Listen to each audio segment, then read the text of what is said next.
I would say no, it's not worse than Pearl Harbor or 9/11. What are you basing on it? Are you basing... No, I get it. Trying to take people's votes away is sacrosanct, but you're trying to take people vote with Trump. There's it unprecedented that a president of the United States would do everything within his power to prevent the peaceful transfer of power to the next president. He said, I want you to peacefully march down to the Capitol. That is a uniquely horrible event. So the march to the Capitol, what was bad was him watching the riot happen for 3 hours and doing nothing. I just don't understand all of the insanely arbitrary caps that we're trying to create to try to say that it wasn't a coup. Well, there was violence, but there wasn't enough.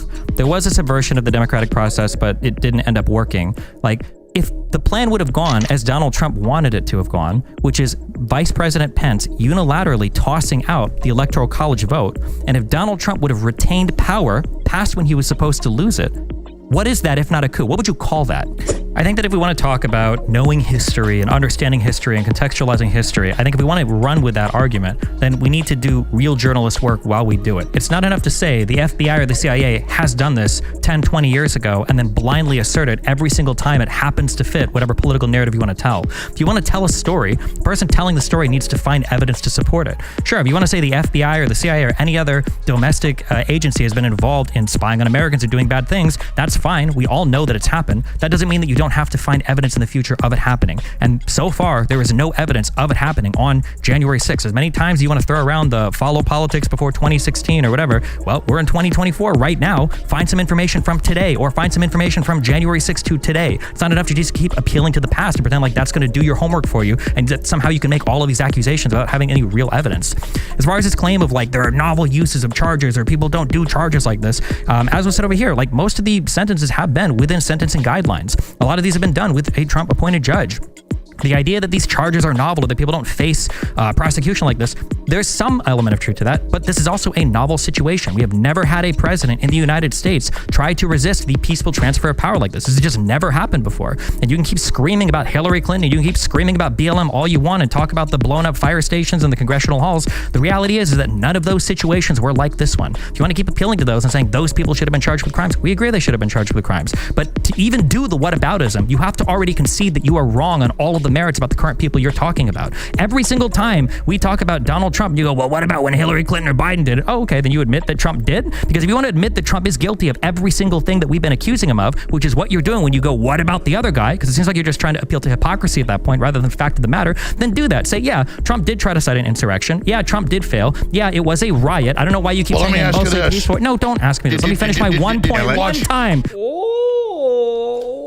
I'm sorry, I just make autistic noises. I can't help myself. I want to introduce our panel of incredible people, as I said earlier, and I'm going to start from the end and give you guys a chance to introduce yourselves. We have Ed Krassentein. Yeah, how's it going? I'm Ed Krassentein. You know me on X at Ed Krassen, also the twin brother of Brian. Thanks for pointing out that it's Krassenstein, not Krassenstein. Well, it can actually be either. You can do Krassenstein or Krassenstein, and I really don't care what you use. So. It's Frankenstein, not Stein. Okay. Frankenstein. But that was Alex Jones, if you didn't know. We also have Brian Krassentein. Hey, and it's great to be here. I'm Brian Krassentein, known as Krassenstein on X. Ed's slightly better looking and more intelligent twin brother. And modest as well. Probably the most modest of the Krassensteins. Next to Brian, we have Stephen Bonnell, known as Destiny. What's happening, man? Hey, what's up? You know me on YouTube at Destiny. My real life name is Steven, and I scream and shout at people on the internet for a living. Next to this dude, we got Alex Jones. Alex, explain yourself. Well, I don't think I probably needed much of an introduction, but I mean, I was there on January 6th, and I saw what happened. And so it's a very important discussion we're about to have tonight. I'm glad everybody came. We need to have more of this, not just left and right, but just different groups of people debating and discussing. I'm really glad that ZEROHEDGE and their great subscription service, people supporting it, is financing this. And so you're going to see a lot more of this with people supporting ZEROHEDGE. And so I'm just honored to be here with you guys in Austin, Texas. Yeah, absolutely. Shout out to ZEROHEDGE. Great company. Great people, too. Really great people involved with the company. And to your left, my right, Darren Beatty. What's happening, man? Great to be here. Thank you. I'm Darren Beatty. I run a news site called revolver.news, which is reported extensively on January 6th. And you can also see me on X at Darren J. Beatty. And you're a Trump advisor and speechwriter. Yes. And a former professor. And you helped quarterback a lot of the groundbreaking stuff that Tucker Carlson put up. Indeed. So I'll sing your praises since you. Thank you. And we also have coming in remote live, Glen Greenwald from your studio in Brazil. What's happening, Glenn? Hey everybody, Glen Greenwald. I'm a journalist. I'm the host of System Update on Rumble. I had planned to be there in person. A little logistical problems intervened, and I wish I could be, but I'm really looking forward to participating. And I just want to echo Alex. I think what Zero Hedge is doing is so important, organizing these kind of substantive structured debates among people who obviously disagree pretty strongly on things, and yet nonetheless can have what I hope will be a civil and spirited debate, what I expect it will be. So I'm really looking forward to it, and I appreciate being asked. Yes, that is my job, is to make sure that it maintains civility, structure, organization, and that we don't talk over each other, that we end up listening to each other. The real value of humanity, one of the most powerful tools we have, is communication. So I think tonight's going to be an exemplary example of that. Let's go for this. The first question I got for you guys, and this is really for the entire panel, and anyone that wants to start it off, maybe we can start with you, Ed, since just because you're on the end and we can move around, is January 6, 2021. Was it an insurrection? And before you answer, I want to read this. This is actually what it's called 18 U.S. Code 2383, rebellion or insurrection. Yeah, let me do an overhead shot. This is right out of Cornell Law here. Excellent. All right, I'm going to start reading this. This is according to the U.S. Code. Whoever incites, sets on foot, assists, or engages in any rebellion or insurrection against the authority of the United States or the laws thereof, or gives aid or comfort thereto, shall be fined under this title or imprisoned not more than 10 years, or both, and shall be incapable of holding any office under the United States. It technically doesn't define insurrection. It's the code talking about what an insurrection is. Of course, they use the word insurrection in the actual code itself. But what do you think? Do you guys think it was an insurrection? So I personally believe it was an insurrection. And I base that on the fact that 20 court decisions called it an insurrection. And the fact that there was a bill passed in the Senate that called them a mob of insurrectionists. I think the bill passed, or it was in the House of Representatives, 406 to 21. That was a statute to award the police officers medals, and it referred to these individuals as insurrectionists. So, I mean, I think the term can be subjective. I think, people can say nobody was charged with violating Section 2383 of Title 18, which is insurrection and rebellion statute. And nobody was, right? But I don't think that defines whether the event was an insurrection. When I say insurrection, I don't mean everybody there was partaking in insurrection. There are people who were peaceful. The people who walked into the Capitol and did nothing, I don't think that they were insurrectionists. I think they violated the law, but I don't think they were partaking in insurrection. I do think the Proud Boys were partaking in insurrection. I think you could say Donald Trump incited the insurrection. I do. Destiny, what do you think, man? I would say the plot from start to finish is quite obviously an insurrection. The only way to get around that is to either justify an insurrection, which is what most conservatives do, they don't realize it, or to deny that an insurrection could ever happen, or if you're not aware of all the facts of what happened. I think that Donald Trump and his cronies had a very coherent plan that they tried to enact from start to finish, starting with false claims of voter fraud, leading to false slates of electors that filed themselves as state electors under perjury, which is what they did, up to the violence that happened on the day of the certification of the vote, where Donald Trump and his friends continued to try to delay the peaceful transfer of power by contravening the certification of the Electoral College vote. And what I want to make sure that we don't force this into like what they want to call a debate where you got to be called on or anything. So if any of you guys, Glenn, you as well, man, if any of you guys want to jump in. Yeah, two of them just went. I want Glenn to go, but I just want to say something here. I was there. And I was investigated and subpoenaed by the Justice Department in at least 5 criminal investigations, and I was forced to testify in front of the Jan 6 committee, which they've now been destroying their records because the records show the opposite of what they said. Trump and all of us had a stage rented by the Supreme Court. He was supposed to have another rally there. We showed up. Before Trump ever finished his speech, people were getting tear gas and hit by bullets. And there were a bunch of provocateurs leading an attack against the police, and they broke through. And then this 1 million+ people then got blamed as insurrectionists, and Biden gave a big speech yesterday saying they're all terrorists. So by that extension, Kamala Harris, as the VP candidate, was bailing people out of jail that burned down police stations and firebombed federal buildings. And the idea of Biden's speech yesterday, making his whole campaign about January 6th, saying political violence is never good. The Democrats are the ones that called for political violence. So I was there with a bullhorn, but I could only reach 100 yards out when the tear gas was hitting me, saying, don't go in, don't fight the police. This is a setup. And then we have hundreds of videos. And so regardless of what the left tries to do, they're all out there, of people taking off their Antifa stuff and putting on the Trump garb, and the police fake arresting people, attacking them, and then high-fiving them. I mean, this has all come out in the new footage, and it's all getting... Wait, fake arresting them? How were they fake They would grab them and arrest them, and then drag them in, and then high-five them, take the handcuffs off and high-five them. Those videos, what people are going to take everything I say, they're going to put it on X and show what I said. That's where we dominate. Yeah, and so what I'm getting at here, let me tell you this. What I'm getting at here is they now admit hundreds of federal officers were there. So when Trump started his speech, this whole thing began with Ray Epps saying, go into the Capitol. He told the Jan 6 committee, yeah, it's true, it's in his text messages. He told family, I orchestrated it. So under pressure, they finally indicted him, but only recommended 6 months. So a few hundred people got manipulated into fighting the police. They were led and driven by provocateurs and other groups. They were others, then they opened the doors and the police wave them in hundreds of videos. They walk between the velvet ropes, and then they indict over 1,000 people that just walked through velvet ropes.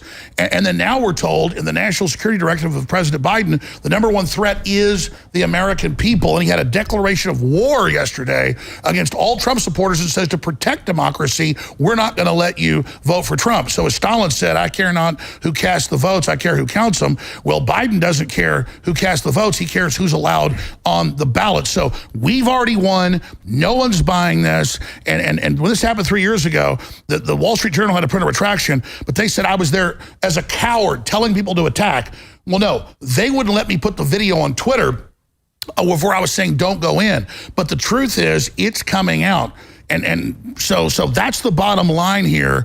And this attempt by Biden to cast the American people as the enemy in all these movies about martial law and civil war and race war, that's their only hope, because the corrupt, evil Democratic Party and its evil twin, the Republicans, they've lost power and populism is rising. Quite frankly, this was not an insurrection. It was an insurrection, there would have been guns. And it's in the Declaration of Independence that it's our right and duty to get rid of a government that's destructive of what the people want. But I'm not calling for violence. We're winning this politically, but we're being cast as about to be violent in the next 10 months because all these indictments and all these attacks to not let Americans vote for who they want aren't working and are backfiring. And all the big Democrat lawyers now admit it. Axelrod admits it.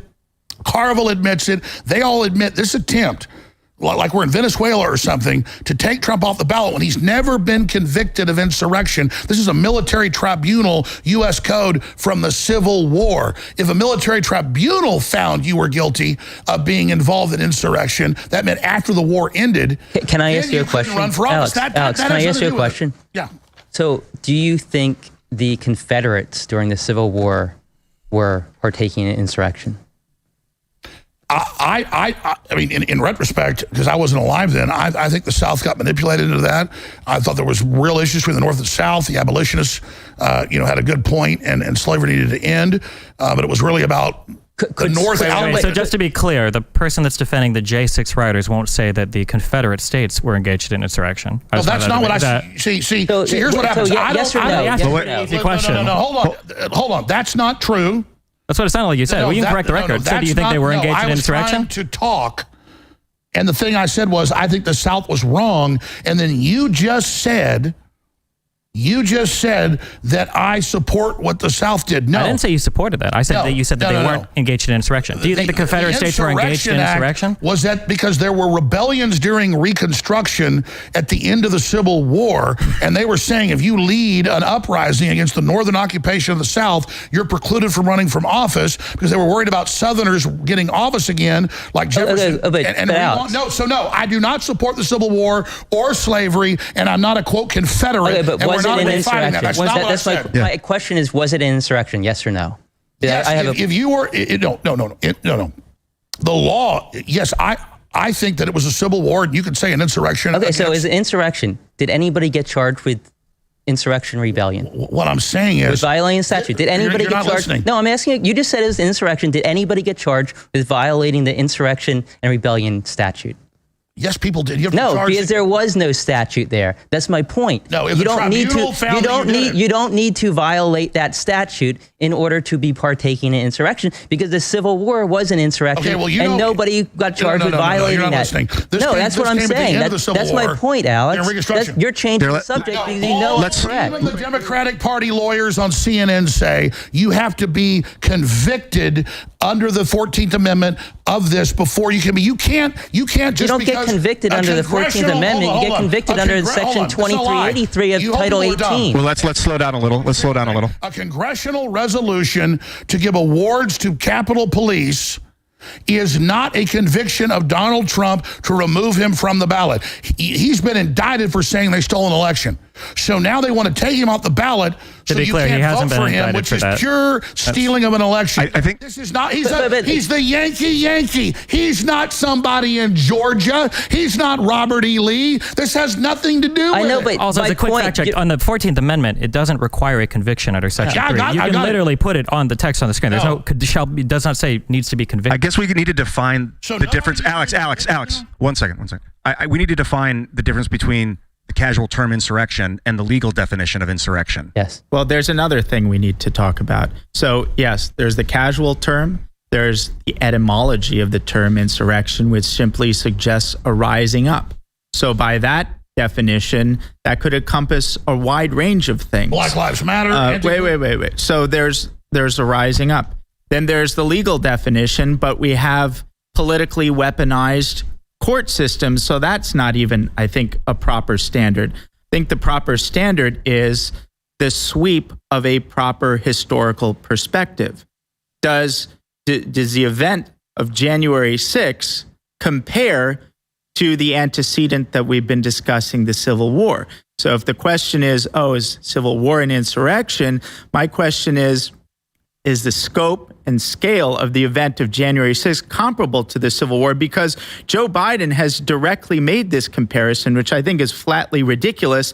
And that comparison has to be valid in order for these ridiculous Section 3 arguments to have any force or legitimacy. And I think any common sense... It's a lie on its face. I mean, it's a lie. I'm going to shut up. It's a lie on its face. They say it's bigger than Pearl Harbor and 9/11. That is bull. Okay, so here, let me finish what my point. Yeah, do that, and then I want to go to Glenn for a second. So my after you do point that. is that two things: the Civil War was an insurrection. I think it's hard to argue that. Nobody got charged with a crime of violating the Insurrection and Rebellion Statute 2383. What about 1992, the LA riots? George Herbert Walker Bush, he invoked the Insurrection Act. 12,000 people were arrested, 63 people were killed, hundreds were injured. Was that an insurrection? What do you guys think? Yeah, no, it's a declaration of federal martial law. But was it an insurrection? Because nobody there was when people were charged with burning- violating. but that's Nobody there was charged with violating Section 2383, the Insurrection and Rebellion Statute. But we still consider that an insurrection, I mean, by that yardstick, Kamala Harris bailing out people that firebomb federal buildings. That is Glenn, not true. Glenn, talk to me. You have something to say. Yeah, I actually think what Destiny and what Ed are saying are very important. First of all, I was going to say that I think one of the problems with how these things are debated is that a lot of people these days have very binary prisms for understanding things. A lot of that comes from YouTube debate where you have to declare yourself on one side or the other. So Destiny said, everybody either hates this insurrection, thinks it's an insurrection, or they deny it happens, or they think it's good. And there's so much middle ground. Namely that for me, this was a political protest that spilled over into a riot where a small minority of the people engaged in violence. I don't think we want to urge that to happen. We don't want to defend that. I consider that lamentable. But the fact that it's laughable to call this an insurrection is actually demonstrated by the examples that they're using. This was a 3-hour riot that was extremely easily subdued. It doesn't remotely compare to any prior insurrections, let alone to the Civil War. The only people who were killed on January 6th were 4 people, all 4 of whom were Trump supporters, 2 of whom dropped dead of a heart attack and 1 from a speed overdose, because these were not exactly a well-trained militia. And when Jack Smith went to charge Donald Trump with multiple crimes, he had a lot of options to charge him with, and he charged him with a lot of crimes, including very dubious ones.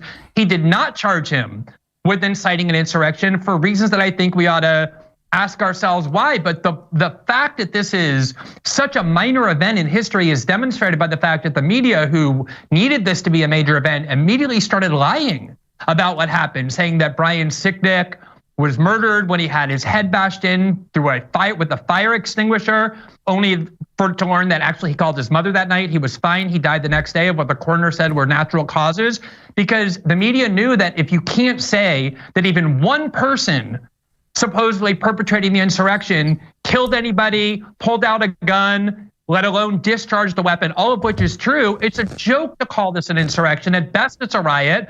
And that's the reason why Trump hasn't been charged with an insurrection. The only time he ever commented on January 6th about whether he thought there should be violence or not was when he said the following. He said, "I know that everyone here will soon be marching over to the Capitol building to peacefully and patriotically make your voices heard." He urged them to be peaceful in how they went there. To the extent there was violence, I think you can make the argument that the FBI informants that even the New York Times admits were there were the ones that urged it. But even if the people who were there were the ones responsible, at best this is a riot. You could so easily make the case that the 2020 riots were a far greater insurrectionary threat than anything that happened on January 6th. That's perfectly said. I would ask the left over here. I know Ian's asked the questions. I mean, I don't know. Did you guys see Biden's speech? I mean, it was an hour long that no one there was good. They were all there, over a million people. I was there. And then we marched down there to have another rally, and then I see this terrible thing happening. It was medieval, and then Biden saying they're all bad, and we can't let you vote for Trump. I mean, come on, man. We have a clip from Biden's speech I want to play, and then let's get back to you, Destiny. You had something to say, but if you guys have this, it's clip number 4, Biden's speech. This is from yesterday's. It's only 50 seconds, but let's load this up. Not sure what Trump's mob wasn't a peaceful protest. It was a violent assault. They were insurrectionists, not patriots. They weren't there to uphold the Constitution. They were there to destroy the Constitution. Trump won't do what an American president must do. He refuses to denounce political violence. So hear me clearly. I'll say what Donald Trump won't. Political violence is never, ever acceptable in the United States political system. Never, never, never. Unless you're the Democrats. It has no place in a democracy, none. You can't be pro-insurrectionist and pro-American. And yet Trump and his MAGA supporters not only embrace political violence, but they laugh about it. The insurrection is the open border.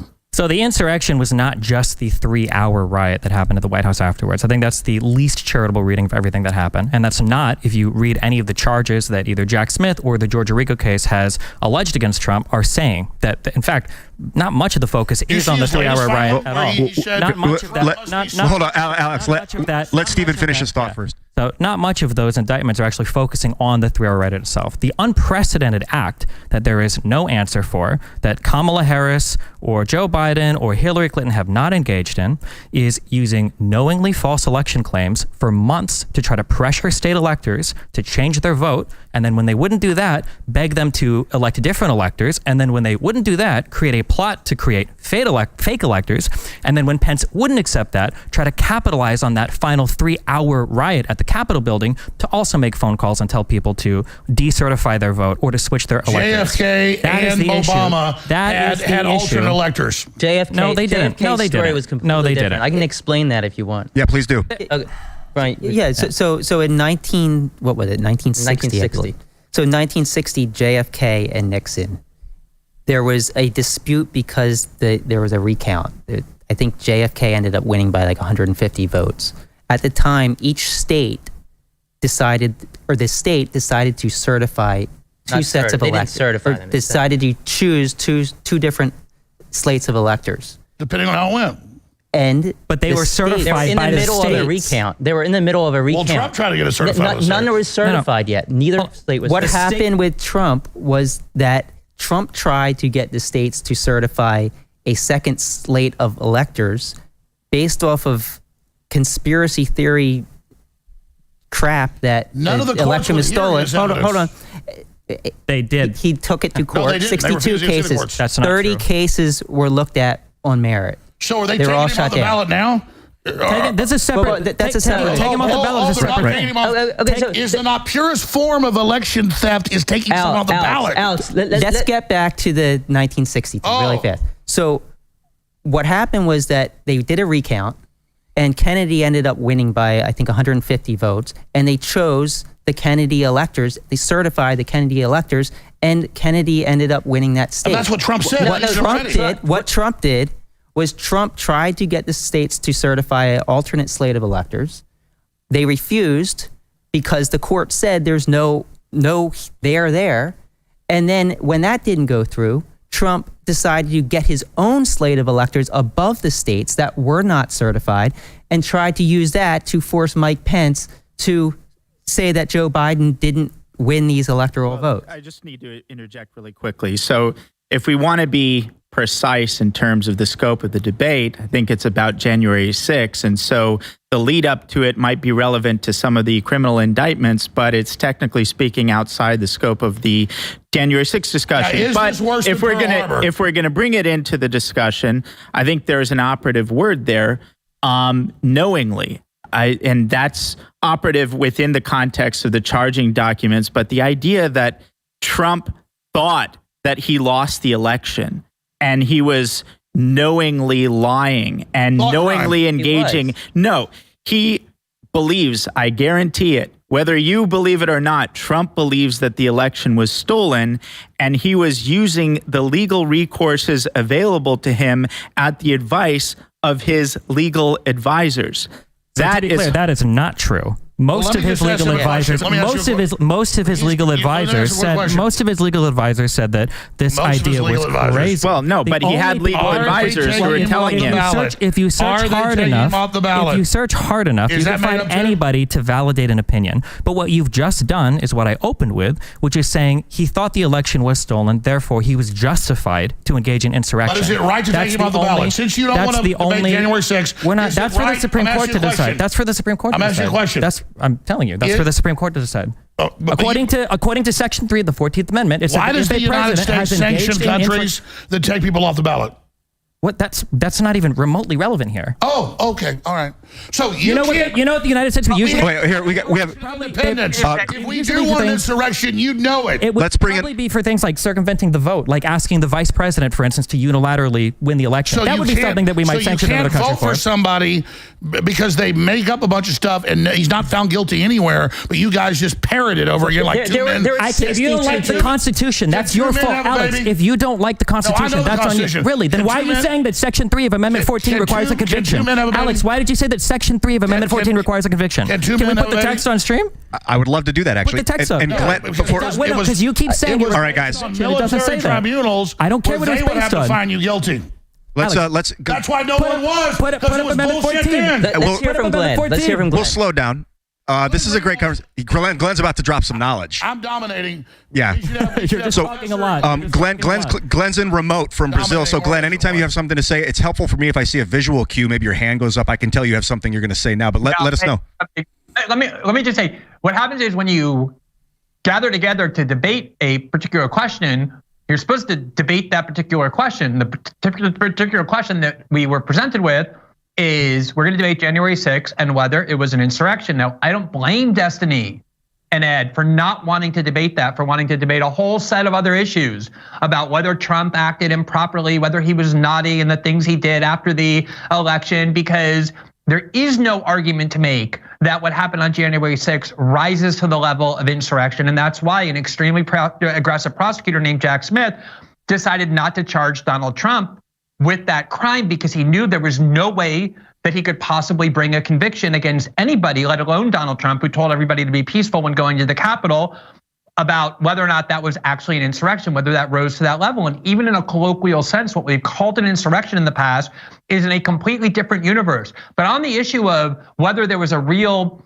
belief on the part of Donald Trump that elections were stolen, I don't understand how anybody could doubt that, aside from the fact that you have to get into Trump's head.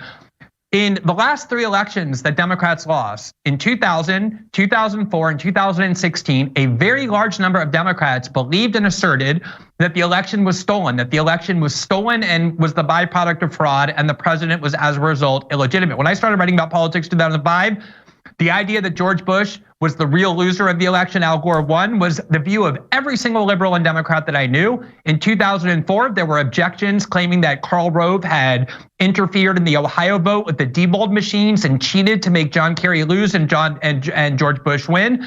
And then in 2016, Hillary Clinton and the Democrats said that Donald Trump was the illegitimate winner, that Russia had helped him, and they tried to convince the Electoral College to abandon the certified results of the state. Obviously, you go back to 1960, and there's a lot of historians believe that election was stolen. So it's not like Donald Trump was the first person to ever wonder or believe that an election was stolen from him. It's a very significant tradition in American political history, if you know anything about politics before 2016. And if Trump believed that the election was stolen, and while it's true, a lot of people in the Justice Department and a lot of people in the White House told them they didn't think it was, he did have advisors and lawyers telling him that they think there was evidence of it. Then the question is over, even on these other issues about whether or not Trump engaged in some conspiracy against the United States. But the issue is January 6th an insurrection? Well, that's right. But I mean, Glenn, since hold on, let's respond to Glenn. Destiny, and these guys haven't talked to neither is Professor Beatty. Hillary was in videos 2 days ago saying Trump's going to steal this election. So why are they allowed to say it? It's free speech. You don't get indicted for it. Trump didn't get indicted for that. Oh my God. They indicted him and they put it in the charging thing in Georgia saying he has the election. You're hoping people don't read the documents. You can go read it. It's a RICO case. There's a bunch of behavior that is within a RICO case. Oh my God. It's not illegal. That's the point of a RICO case. Yeah, right. Can I talk about the differences? So Bush versus Gore. What happened? The Supreme Court ruled and Gore conceded. He stopped saying this election was stolen. He stopped saying I won. That was Supreme Court. Yes. Did Gore refuse to certify the vote? I don't remember. No, Did he do that? The vote was certified. He didn't have an alternate slate of electors? Exactly. Okay. So after Trump wanted a Supreme Court hearing. Trump wanted the same thing. 62 cases were brought before judges. And you said earlier, none of them were based on evidence. 6 of them were based on standing. 6. Out of the 62. They wouldn't even hear it. Do you know how many of them were Trump-appointed judges that made those rulings? 17. So six of them. Let me finish here. 6 of them were based on standing. 4 of those that were based on standing, the judge also analyzed the merits and said there was no evidence or insufficient evidence. So only 2 of them, and that was Texas versus Pennsylvania and Gomert versus Pence. Do you know what those 2 cases were? No, Texas I know what the cases are. Texas tried suing. No, I agree with you. Biden says inflation's fine right now. I agree with him. Let me finish. Texas tried suing Pennsylvania, Michigan, Wisconsin, several other states, saying that the election was stolen. And the judge said, no, Texas can't sue these other states. Somebody in that state who was affected had to sue them. Now, the other case was Gomert versus Pence. He challenged the Electoral Counts Act of 1807, saying that Pence could overturn the election. He said that I think that's wrong. I agree with you. I think that was a wrong legal theory. Those are only 2 that were based I agree with you on that. So, but what I'm saying is, then if Biden's going to win so big, why can't Trump be on the ballot? That's not up for Biden to decide. That's up for the Supreme Court to decide. Biden said he wants him off the ballot. It doesn't matter what Biden says. Biden's not the one that decides that. Trump lost. That's why he can't have his race car on the track. This horse is going to lose, so it can't be in the race. Bull crap. Who do you think has the authority then to determine the interpretation of Amendment 14? Man, I know the State Department. Why can't you answer a single question? Why not just answer one question? Just keep saying, I'm just asking a simple question. Who has the authority ultimately to decide it? The president has not. The president has the authority to decide on CNN, matters of constitution. Let me talk. Because you won't answer the question. The president has not been convicted. He's going to ramble. He's not going to Even on CNN, the legal analysts say that you have to be convicted. So, Destiny, you can sit there and have blue hair and be trending. No blue hair right now. And make all these, like, the moon is made of cheese. I'm Destiny. Does the word convicted? Every American knows you don't lose your rights when you're not convicted. He's not been convicted. And here's the good news. It's backfiring. We have the Declaration of Independence, and we can vote for who we want. want to. No, you can't. Well- You can't vote for people under 35. You can't vote for non-citizens. Can you? Nobody stole an election. Can you but vote you for can't vote anybody for that who you you want want. to? Can you vote for Nobody anybody you want stole to? an Or are there election, restrictions on who but you you vote can't for? vote for who you want. I think we just- Nobody stole an election, but you can't vote for who you want. We just beat this into the ground. Go ahead. Alex, I need you. We just crushed this one into the ground, but I want to ask the question in a slightly different way. Was this an attempted coup? Do you guys think this was an attempted coup? Of course it was. Obviously it was. The Hunter Biden laptop. Oh my God. The weaponization Hillary hearings. Clinton's emails, The censorship. Russiagate, there's no COVID, Russian connection. That's all. mRNA vaccines. Take your extra. I want you to take all the shots. Global warming. How many shots have you had? None yet. You want to take some? No, I hope you take I them just want all. you to answer one question about any of this. I want to see you take them all. I think and we've enjoy talked about yourself. the Democrats more And than the maybe on your Republicans deathbed, on the January you just 6th change the debate. Isn't subject. that wild? Wait. Isn't that crazy? They now admit that Was the Hillary- shot erases your immune system and doesn't protect you. So you do that little one-liner Are you there. talking about protect COVID me. now? It's the Are you talking about Democrats COVID trying to now take or away my January 6th? Democrat. Yeah. Let's stay back. All right, guys. Back to topic. Darren. Brian has an answer. So is it a coup? That's the question. Yeah, that's so. the- I think it can be debated Or an that attempted it was coup. a coup. An attempted coup. Definitely, I would say it's an attempted coup. And a federal The coup is flooding the border with aliens. Alex, hold. district judge, U.S. District Judge great. David Carter actually evaluated the Trump Eastman scheme, and he said, All right, we got some big news. I'm not interrupting you. No. Hours after. Not that yet. But we had Glenn. Glenn's going to speak after you were. I'm sorry. I'll shut up now. So the federal judge, U.S. District Judge David Carter, evaluated the Trump Eastman scheme. Another lawyer. Which we can go into later. But basically, he said that it was quote a coup in search of a legal theory. This is a federal judge. So a judge. We have a said it's CIA coup over America. Hey, the CIA killed Kennedy? Judges aren't part of the CIA. Oh, my Are God. they? I don't think so. Is that a new theory of yours? No, it's not a new theory of mine. No, the whole thing is a big rotten. So they can find partisan. They found the Secretary of State of Maine took Trump off the ballot because she had one hearing in a YouTube video. Are we ruled by this lady? Can we not vote for who we want? So one of the I guess defenses against it being a coup. Oh wait, here we got Glenn. Glenn speaking. Go for it, man. I just want so it's just about I actually want to ask a question that I would love to hear everybody's answer to. But before I do that, just want to say about federal judges.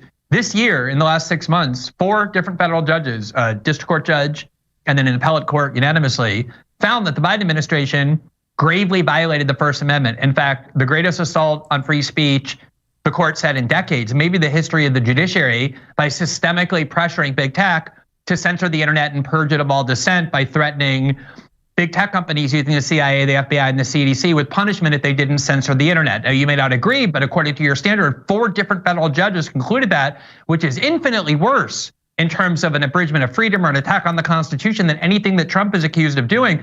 That's not true. That's a digital insurrection by the deep state. Digital insurrection. Can I put a pin on one thing real quick? I just want it to be noted. Hold up, everybody, hold up. Glenn, please finish your point, and then we're going to move on to the response. The question I want to ask is the question that you asked, Ian, is this a coup? If you look at how other coups are perpetrated, and I think a lot of this is that if you're an American and you have this very soft history, you don't know what a coup is, you think that like what CNN tells you a coup is a coup. Usually the way coups work is the leader of the country or whoever is in charge of the military orders the military to seize control of the levers of power. Trump was the commander-in-chief on January 6th. The military was duty-bound to obey his orders. They had a right to disobey if they were illegal, but if this were a coup, why didn't Trump order the military to seize control of the power and turn over the election process to him? Why didn't he order the armed factions that form the law enforcement part of the military and the executive branch that serve under his command to do that as well? That's what happens in a coup. That didn't happen here because Trump wasn't trying to perpetrate a coup. He wanted the Department of Defense to seize voting machines, and the DOJ turned him down and told him. The worst thing he did was try to take Biden off the ballot. Remember when Trump said Biden cannot run and have the Justice Department take Biden off the ballot? Oh God, that was Biden. Sorry, I'm sorry. I was having a moment there. To reiterate, also, Biden doesn't have the authority to do that. He still doesn't have Only the his Lord authority and to do Savior that. Jack Smith. The Supreme Court that Trump has his picks on, that's currently 6-3 conservative, they're the ones who are going to make the final decision on that. I wanted to be known that every single time you try to talk about any of the stuff related to Trump, it's so many Democrat names that comes out of people's mouths. I don't know why people can't just engage on the facts of what happened on and in the events leading up to June 6th and insurrection without having to invoke every other Democratic leader's name. No name calling. No, his name's Ding Dong, Destin, whatever it is. The point is, I was there. There was over a million people, and they said police are attacking, and we got there like shooting tear gas, and then a bunch of feds helped break through with some idiots that got mad, had a brawl, and then the cops go, "Come on in, everybody, come on in." So Alex, so there's everybody sees those videos now. Okay, so call this the new Pearl Harbor, worse than 9/11. 3,000 people. Do you disagree? Let me ask you this: do you disagree with them claiming this was worse than Pearl Harbor or 9/11?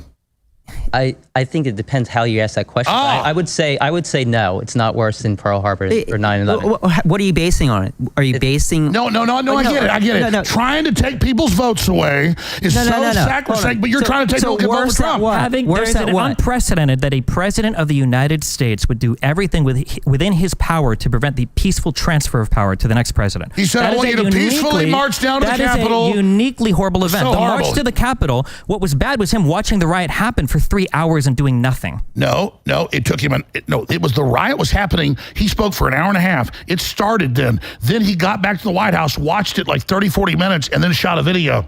No, you're lying. He got back to the White House. He got Mark Meadows delivered a note on his desk that Ashley Babbitt had been shot, and he sat there sipping Diet Coke for an hour and a half. The guy that you called your leader. The way they run these headlines, I was there. How many pardons did Trump do for the patriots that got unfairly charged with crimes and convicted in the Capitol grounds? I was there. Why didn't Donald Trump pardon any of those people? Why didn't Donald Trump pardon any of those people? I've seen the timelines. There's not going to be an answer to this. Because there's not. You're scared to answer any questions. They claimed in their timelines. Every single for almost an hour and a half.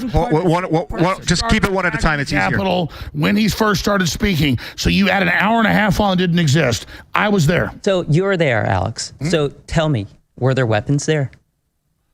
No, nobody used weapons. So are you telling? Yes, there were weapons. You're right. You got me. He's going to say the cops. Yeah, they shot Ashley Babbitt and they threw people off the balcony and they beat a woman's brains out. You're right. There were 75. Oh no, nobody shot a woman. Nobody beat a woman to death. Nobody beat a woman on the ground. That's a fake video that got put out. That was not real. Ashley Babbitt's fake, folks. He was shot. I like how you would think that years after the event, we're now getting unreleased footage. Like there were 1,000 people sitting right around it. There's video of that event from 5 different angles without her getting beat by a baton. How would that take years to report? Oh my God! Everybody on X, get him saying they didn't beat a woman to death. Everybody watching, go to Google. Yeah. Let's.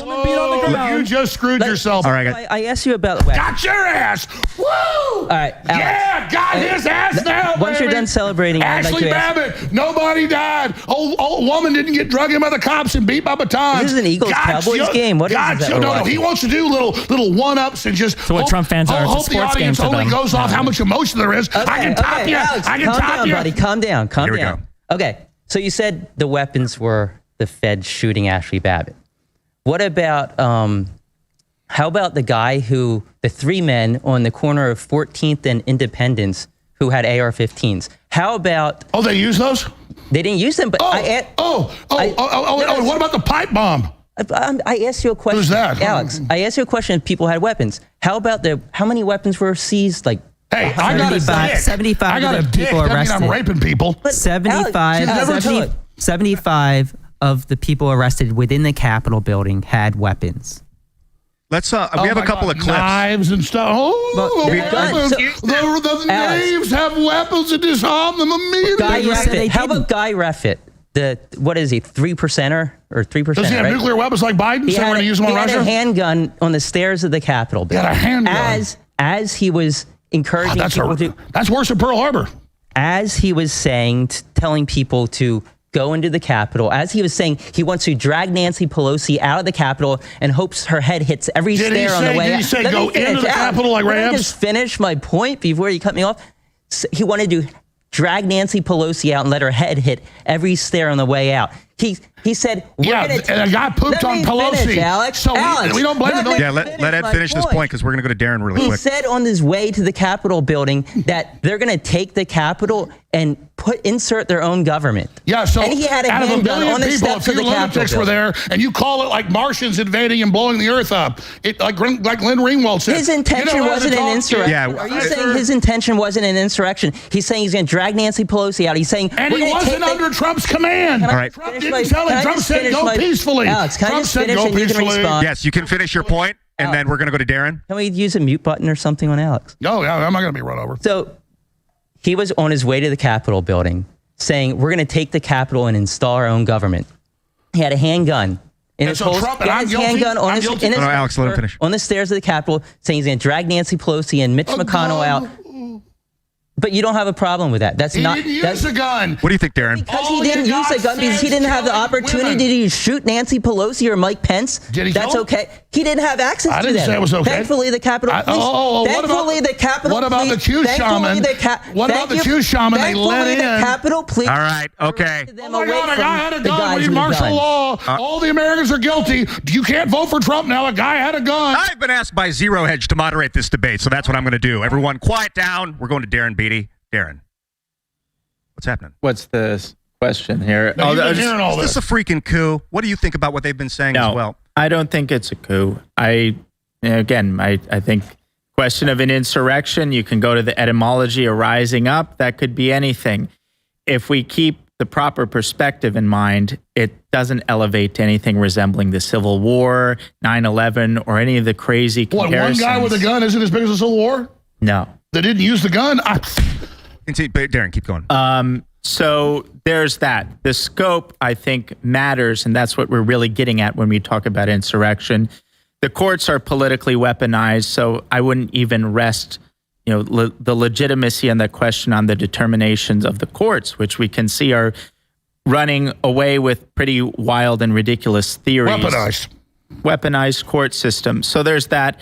And then, these, sure, there are random nut jobs who are around D.C. on that day and any other day. And so I don't think that's relevant to the ultimate question of whether it was a coup, whether it was an insurrection. And as I said before, the stuff about Trump and the legal theory behind his, multiple part plan, that could be an interesting discussion. It's technically outside the scope of the debate. But again, I would reiterate, anyone who knows Trump, anyone who knows people who knows Trump, 100% certainty Trump genuinely believes that the election was stolen. He had multiple legal advisors. Many of his advisors were trying to sabotage him from day one. Just because he was advised by one of these snakes doesn't mean that he therefore agrees with what they say. He agreed with the people who told him it was stolen and that he had legal recourse to address that, which he implemented. So there's nothing that rises to an insurrection or coup about that either, even though that's outside of the scope of our discussion for today. So Cassidy Hutchinson said that Trump said to Mark Meadows, "I don't want people to know we lost. It's embarrassing." I'm glad that you mentioned her because this gets to the televised sham that was these. She was under oath. Who under oath for Trump said? Well, she changed her story a bunch. Yeah, she was clearly, under oath. Yeah, she was under oath. So the thing here is that listen. So the thing here is why is the January 6th committee destroying the transcript? The January 6th committee called near 98% of their witnesses were Republicans. It was kangaroo. These people were under oath, Republicans, and they testified. The people who didn't testify within the Trump circle, there were dozens who Fifth Amendment. They refused to say a word. So you're going to tell me that the people that testified under oath are the liars, but the people that said things in the public but failed to say anything under oath are the ones that are telling the truth. Let me say, I wasn't just there on January 6th. I was in that congressional hearing and took the Fifth 98 times. And not because I had anything to hide. The Fifth Amendment isn't just to incriminate yourself. It's because they wanted me in a perjury trap. And they were to have witnesses claim something wasn't true. I think attacking the Capitol makes us win an election? Yeah, but witnesses against your their testimony versus you can't get you in perjury. They can't. Oh yeah, just ask Roger Stone that question. No, it doesn't happen that way. How did perjury get Roger Stone that way? Roger Stone wasn't involved with WikiLeaks. He worked here then. He couldn't get a hold of him. I knew he told the truth. He didn't tell anybody I'm behind the WikiLeaks. They said Roger Stone ran WikiLeaks. He never even talked to Julian Assange. They say he ran WikiLeaks. No, they freaking tried to put him in communication. I think this is getting off topic. Oh my God, this is off topic. That's okay. Roger didn't lie to Congress when he said, I don't know I have not interviewed Assange. Let's pull back to Darren. Darren's going to finish off what you were saying about this, and I think, Glenn, you were going to mention something after that, and then I have a couple of clips that we're going to play, but Darren. Yeah, I mean, the January 6th hearings were a show trial of the sort that would make Kim Jong-il blush. Explain it to them. They wouldn't let Republicans that they wanted under the law on the committee. They wanted Jim Jordan, who was actually part of the You're not allowed to have you on your side. We pick who the people are on our jury. Jim Jordan was being investigated by the committee. They wanted a person on the committee who was being investigated by the committee. How does that make sense? Oh my God, when you're being investigated by the Democrats, you don't have a vote. I think a lot of people watching don't understand. Elected. Hey, guys. Jim Jordan was elected. Does that matter? The people that are listening don't have the context, so if we start rapid fire argumentation, a lot of people are going to lose interest. We need to stay focused and listen to each other. It's really important. Staying focused makes it really hard for them to win their case. It is really hard. Win their case when they have to stay focused. It's all very hard, but with any of their views of reality. It is possible. Well, I'm going to go take a piss, and I'll let you tell people fairy tales. But what's happening is Darren is going to continue what you were saying about finishing up your thought, and then we're going to Glen Greenwald. Yeah, well, the thought was just about this Hutchinson, and she said a lot of things. I believe she was the one who said that Trump reached over to the steering wheel and, told the Secret Service this or that, which was a bizarre thing because the Secret Service agents in question weren't the ones that were called upon to testify under oath. Some of them testified the same thing that Cassidy Hutchinson said. No, the Secret Service actually said we would love to testify, and they weren't allowed to. The two Secret Service agents in question in that specific anecdote were not allowed to testify. So why would they take the secondhand report from Hutchinson when they could have interrogated directly the people who would have been direct witnesses to that? They're in not those two specific agents. But why not? Other agents in the car with Trump testified for the J6 committee. I don't know why they would or wouldn't testify or have particular people testify, but other people in that car did. No. Yes, Can I people. Yeah, Glenn. The January 6th committee, and it's what Alex was alluding to just a second ago, is one of the biggest shams in the history of Congress, because what happened with the January 6th committee was we had a long history of 225 years of tradition in the United States Congress where whatever investigative commissions would be created within the Congress, the minority leader and the majority leader would each select the members of that committee to ensure there was fair representation by both parties. Nancy Pelosi, for the first time in the history of the United States, as Speaker of the House, refused to allow the Republicans who were chosen for that committee by Kevin McCarthy, at the time the Republican minority leader, to be seated on the panel. And as a result, the Republicans said, we're going to have nothing to do with this. And the only quote unquote Republicans that were chosen was Liz Cheney, who ended up losing her seat by 36 points, and Adam Kinzinger, who didn't bother running again because they were so unrepresentative of the Republican Party. It was a completely partisan commission.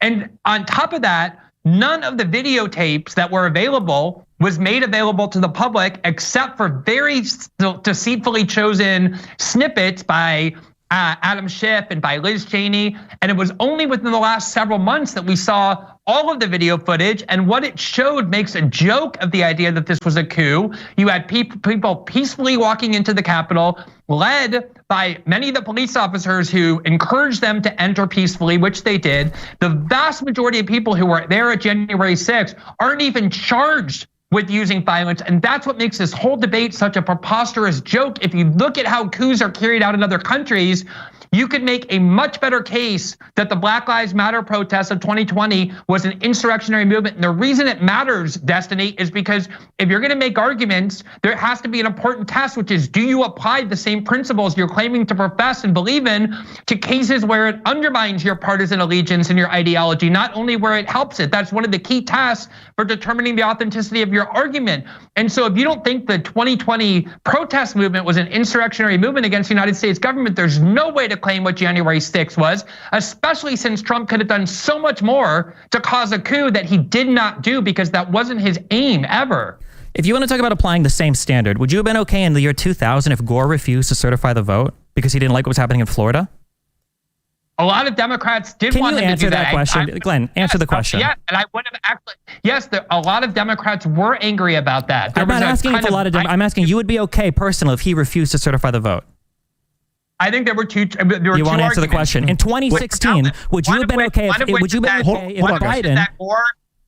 Because if you really believe that an election is stolen, as the Democrats claim they did, then it is kind of odd to say, we're just going to concede that and allow George Bush to march into power, even though we believe that he actually stole the election. Yes, that is kind of an odd way to go about it. It's not all that all. We live in a democracy. There are appropriate forums through which you can challenge. Did they not battle that out in the courts, and they lost. Once you had your day in court and you lost, Trump was battling it out in the court, and he lost. Once you lose, anything past that is vigilantism. Vigilantism directed at the government to prevent the peaceful transfer of power to entrench your own power is an attempted coup. That's what he tried to do. Trump did, though. He told them to be peaceful. He told them go and be peaceful. We're not talking about the peaceful protesters. And if he wanted them to be peaceful, he would have called in the National Guard as soon as they started rioting, but he didn't do that. Yeah, You're talking about his use of the legal process, of the congressional and judicial process. It was not a legal process. And he contested. If he had ordered the military or some other FBI or any of those agencies, the CIA, to go and use violence on domestic soil in order to ignore those court rulings the way people do when they're trying to implement coups, you would have a good argument. He didn't do any of that. He invoked all of his legal rights in the judiciary and in the Congress. He lost and he walked out of the White House on January 20th. He did not have to be dragged out. He wasn't arrested by the military, which is what happens in coups. So much of this is because you only started paying attention to politics in 2016. You only live in the United States. You have no idea about history or anything that happens in other countries. You have no idea what a coup is. This is a coup. Glenn, you bring that up. Glenn, you bring that up, and you're trying to use Hawaii as an example for something that was comparable, where both slates of electors were actually duly elected by the people there. In the 60s, Hawaii and South Carolina, these other historical examples that people go to for multiple slates of electors are not at all comparable. Both of these things happened prior to 2016. There are no examples in U.S. history, or if you want to give me one, since you know so much history prior to 2016, give it to me. Is there any other examples in U.S. history where the president is telling the vice president to unilaterally not certify the vote? Has that ever happened before? That's a totally separate question. No, that is what happened on January 6th. It doesn't matter if it's the first time that it ever happened. Even if it's the first time or the 10th time, it's still not a coup or an insurrection. A coup or an insurrection is when you use violence and force in order to seize control of power outside of the legal process. So a coup has to have. So if there's no violence, it can't be a coup. Wasn't there violence? I saw violence. Yeah, you need violence in order to be the coup. The How amount much of violence do you need? On the Capitol on January 6th, the most amount of violence to the January 6th protesters, not from them. Again, not a single protester whipped out a gun, let alone used a gun. That is an extremely weird coup. How many officers were injured? 140? Wait. Is that enough violence for you? Well, here's a good question about who, like, staging a coup and emergent phenomenon, and if a crowd becomes violent, or if someone directs the crowd to become violent. This is actually the next question on my list. Do you guys think that Trump was responsible for this thing? And before you answer, I want to play a couple of clips. We have clip 1 and 2. These are from Trump's speeches on the day. I think the first clip is before the violence kicked off. Maybe we can play that first. I know that everyone here will soon be marching over to the Capitol building to peacefully and patriotically make your voices heard. We can't play into the hands of these people. We have to have peace. So go home. We love you. You're very special. You've seen what happens. You see the way others are treated that are so bad and so evil. I know how you feel. But go home and go home in peace. That second clip was from after the violence had become, and so he was kind of doing damage control, I think, at that point. I just don't understand all of the insanely arbitrary caps that we're trying to create to try to say that it wasn't a coup. Well, there was violence, but there wasn't enough. There was a subversion of the democratic process, but it didn't end up working. Like, if the plan would have gone as Donald Trump wanted it to have gone, which is Vice President Pence unilaterally tossing out the Electoral College vote, and if Donald Trump would have retained power past when he was supposed to lose it. What is that if not a coup? What would you call that? No one ordered those people, the few hundred that actually fought police, to do that. That's great. What would you call that, though? If Trump's not been charged. No one said Trump's been charged with insurrection or inciting a riot. Jack Smith especially did it. But we can't vote for him because they say he's guilty. What would you call it if Pence would have unilaterally thrown out the vote and Trump would have held on to power for some weeks, Trump was longer? calling for a 10-day Senate investigation. That's why we were there. That's great. What would have happened if Pence would have thrown out the vote? No, that's a hypothetical. Trump wanted a 10-day investigation. No, but I don't care what he Trump also wanted Pence to throw out the what would have happened? What would you have called that? Him and Eastman were pushing for that. Yeah, what would we have called that? Can I get a name for that? If you don't want to call it a coup or an insurrection, what would you call that?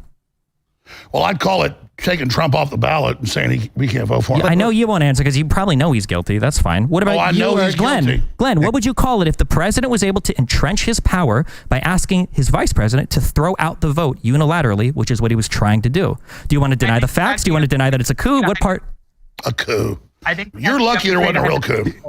Shows the weakness of the argument, but if that had happened, my guess is it would have ended up in the Supreme Court. The Supreme Court would have made the decision about whether Mike Pence exercised his proper authority as vice president, and then Donald Trump, if he had run out of options, would have left the White House on January 20th without any need for military force or police force, exactly how he did. And I would have called that the exhaustion of all of the legal remedies available to the president in the event that he thinks that an election and was therefore stolen. it would have been just the way the Bush v. Gore thing played out. Okay, Exhausting your legal options, getting up to the Supreme Court. The Supreme Court makes the determination. Let Darren finish. If both of you accept that, then if the Supreme Court says that because of Amendment 14, Section 3, Trump can't be on the ballot, you would both accept that as well?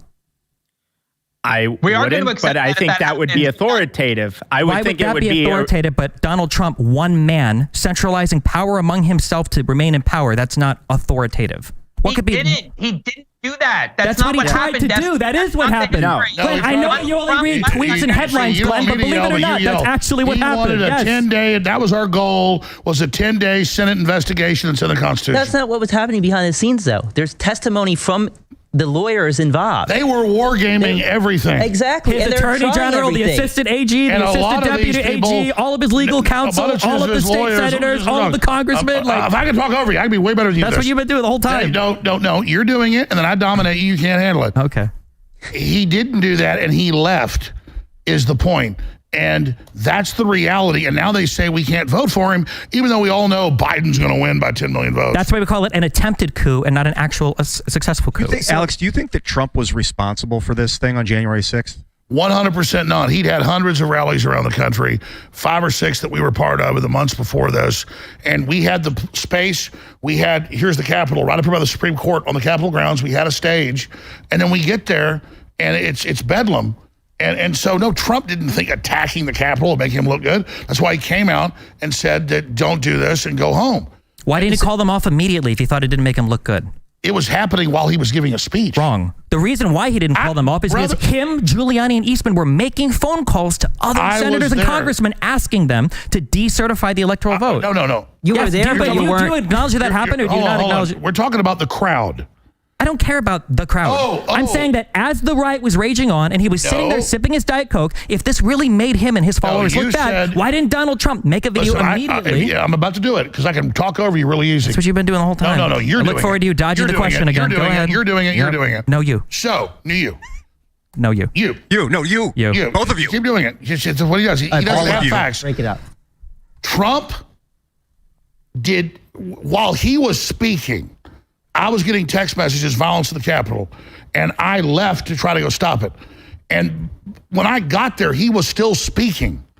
So this thing where you guys say, the attack started at this time and Trump did nothing this time, he's speaking while it happens for hours. He then goes to the White House, tries to figure out what's going on, and puts a statement out against it. And he said, in the middle of his speech, off a teleprompter, go be peaceful.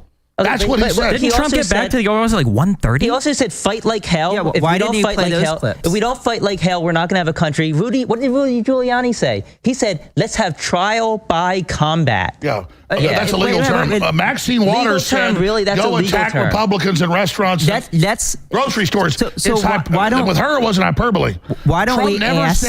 Trump never supported political violence. Trump never told people to be goons. The left's would burn down half the country. Everybody knows that.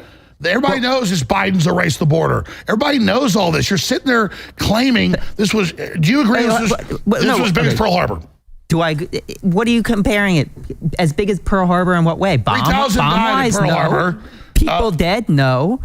Maybe a blemish on our democracy? I'd say it was very close. Let me ask you this.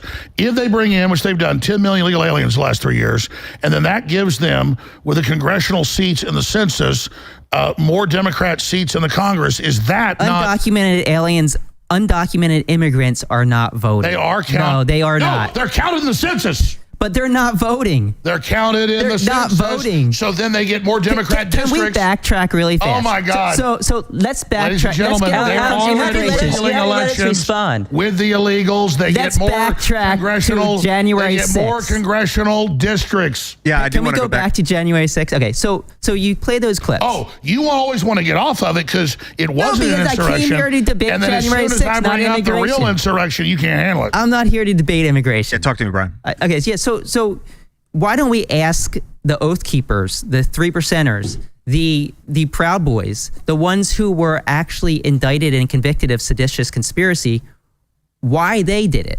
And well, you know, they told us. No, yeah, they did tell us. In both the kangaroo trials. Let Brian finish. And then you can come back at me. All right.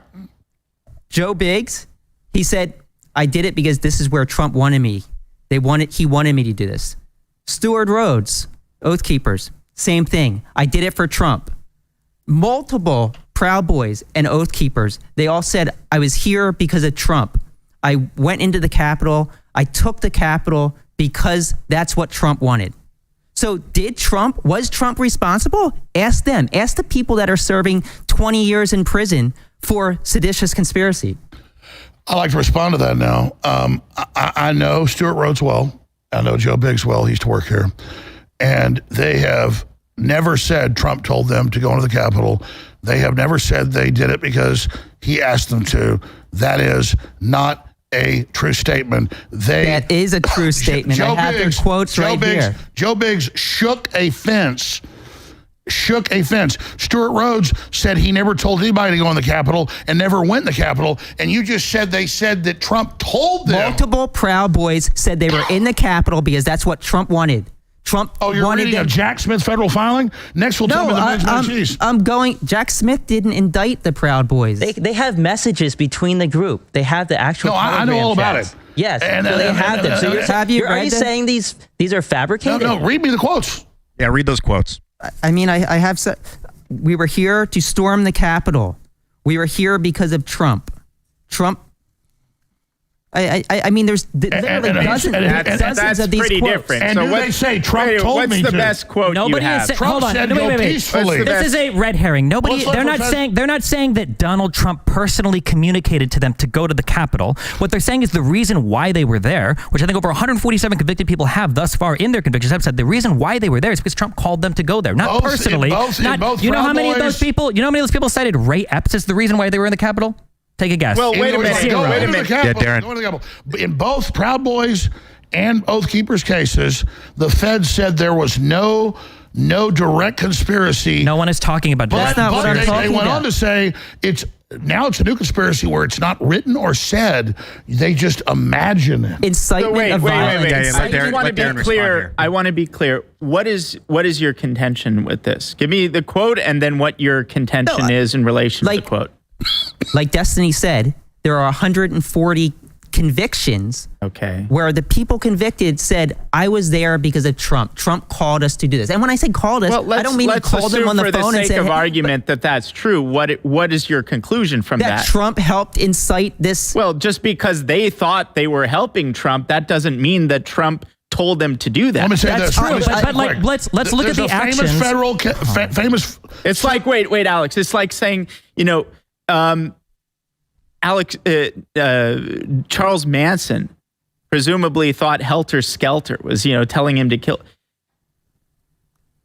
So is that the argument there? Trump is essentially Helter Skelter, and he's telling these Proud Boys that you need to go and storm the Capitol? Doesn't mob boss tell his peons go kill this guy, or do they use other language? Well, what's the language that he used that you think is criminal? The language Trump, What's the language that, wait. The language and the ideas that Trump discussed was that the election was being stolen Okay, from so you. that's criminal? I never said that was criminal. He's not being indicted for that speech. You're asking why are the people at the White House? All of the Trump's indictments and charges for January 6th are not focused on the people at the White House. So what's the chain of argument there? That Trump the question was said just that why are the people election there? was stolen, and people assumed that they interpreted that as meaning, oh, we need to go to storm the Capitol, that somehow Trump's fault and he's criminally liable for it, and it rises to an insurrection. Well, I'm trying to be clear what the I contention can is. let me explain it. What Trump did was Trump laid out very precisely exactly what he believed had happened. He thought that the vote was being stolen, that our country was being taken from us. Not believe, what he wanted others to believe. Yeah, what he wanted, that Congress wasn't acting, that Mike Pence was supposed to be the guy to do it, but he hadn't heard good things about them, and they needed to go down to the Capitol building to protest. To protest what? Trump To protest. Out of a million Nobody is saying that. You're repeating the same thing. You're like a broken record. You're a broken record. No, I'm not a broken record. Trump has every right. You try to shut me down. Listen, here's the bottom line. Trump's not been charged with insurrection. No one said he was. Trump didn't, but you're saying people can't vote for him. No, I'm not saying that. That's up to the Supreme Court. No, that's the. Do you support? No one here is talking about him being. Do you support Colorado and Maine taking him off the ballot? That's up to the Supreme Court. No, you punt. Do you think it's good for the opposing party, when a guy's way ahead in the polls, to remove someone from the ballot? It's not about him being ahead in the polls or not. It's about whether or not he engaged in insurrection, and if the self-executing part of the 14th Amendment allows states to remove him from the ballot. Where is Trump found guilty of insurrection? You don't need a conviction for the 14th Amendment. About this for like an hour. Alex, read it. Can we bring the 14th Amendment up on? Can you read the Declaration of Independence? You're misrepresenting that, and it doesn't matter because we have a right to vote for who we want, right? No, you don't. Within reason. You can't vote for somebody under 35 years old. You can't vote for somebody that's not a Glenn, U.S. citizen. It looked like you wanted to chime in, Glenn. But he's unpopular, though. He lost. But we can't vote for him now. If you think it's so bad that courts are kicking him off the ballot, what do you think about Trump doing the birtherism card for Obama for how many years? That was the first big political thing he was known for, was challenging whether Obama was even born in the United States in an attempt to get him kicked off the ballot. No, you know why? I can play the clips of Obama's. And now you're going to justify that. No, you're not. You're going to read my mind? That's what it sounded like you're about to do. You're Play the scared of me clips. talking. I'm not scared of you talking. There's clips of Obama and his wife saying he was born in Kenya.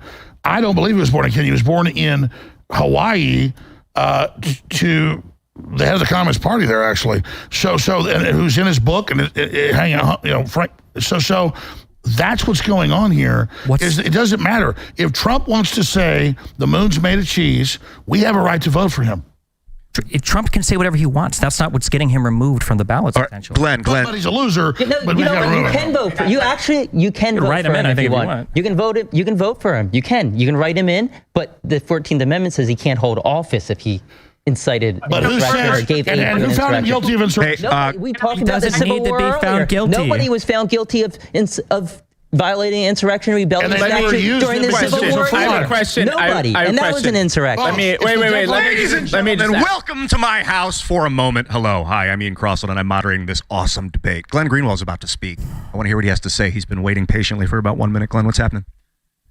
Thanks. Yeah, so first of all, on the issue of the ballots, there have been split decisions on this, and even Democratic judges in Colorado and then the Democratic, very partisan Secretary of State in Rhode Island, as well as in California, have all said they don't think it's appropriate to remove Trump from the ballot because he has not yet been charged with, let alone convicted of, insurrection. So I want to be very deferential to Destiny's incredible achievements in constitutional scholarship, but there are actually a lot of even Democratic Party elected officials who are saying, as well as judges of the Colorado Supreme Court who were appointed by Democratic Party governors, who are saying that you cannot actually remove somebody because to remove them from the ballot is to punish them for a crime, insurrection, that Trump has never been charged with and therefore has never had the opportunity to defend himself the way a criminal did. Wait, why are you citing the dissent? Glenn, why is he citing the dissent? Why are you citing a dissenting opinion on a losing case? Like it proves your point. No, also, that's what I thought. Okay. He just knows that people are dumb. I have a direct question. I know you're scared of Glenn. Let it continue. No one's ever been taken off the ballot without being convicted. Okay, Glenn, continue, and then Darren's going to add. The Secretaries of State of California and Rhode Island have also said the same thing, but it's true. The Supreme Court will decide. I'm very confident they'll decide Trump can remain on the ballot, and then that will resolve that issue. Yes. The question I have actually a few questions quickly. One is, why didn't anybody like Jack Smith charge Trump with engaging in an insurrection. If Trump was engaged in an insurrection or inciting an insurrection, you would hope, I would think, that he would be charged with that. I don't think he was, so I'm happy he wasn't. But for those of you who think he was, why wasn't he charged with it? And then the second one is, I just want to know, given that the 2020 riots did have a lot of people in there who were nonviolent and were there not for insurrectionary reasons, but had a lot of people who were anarchist and insurrectionist and who engaged in a lot of violence, a lot more than was done on January 6th. Do you also think that the riots of 2020 constituted an insurrection? I'm just trying to understand, to get a sense for what your definition of insurrection is. Glenn, do you think that the 1992 riots? Answer what I asked? I asked 2 questions. Can you just answer that? And then I'll ask whatever you want. Really quick answers for these. Yeah, I can give answers too. I don't think that Black Lives Matter was an insurrection. I do think 1992 riots in LA was an insurrection. George Herbert Walker Bush. What Black Lives Matter black that made it not an insurrection? What did it lack? So it was a protest, and the violence was when the police clashed with the protesters. The violence was not against the government in order to stop the government from doing something.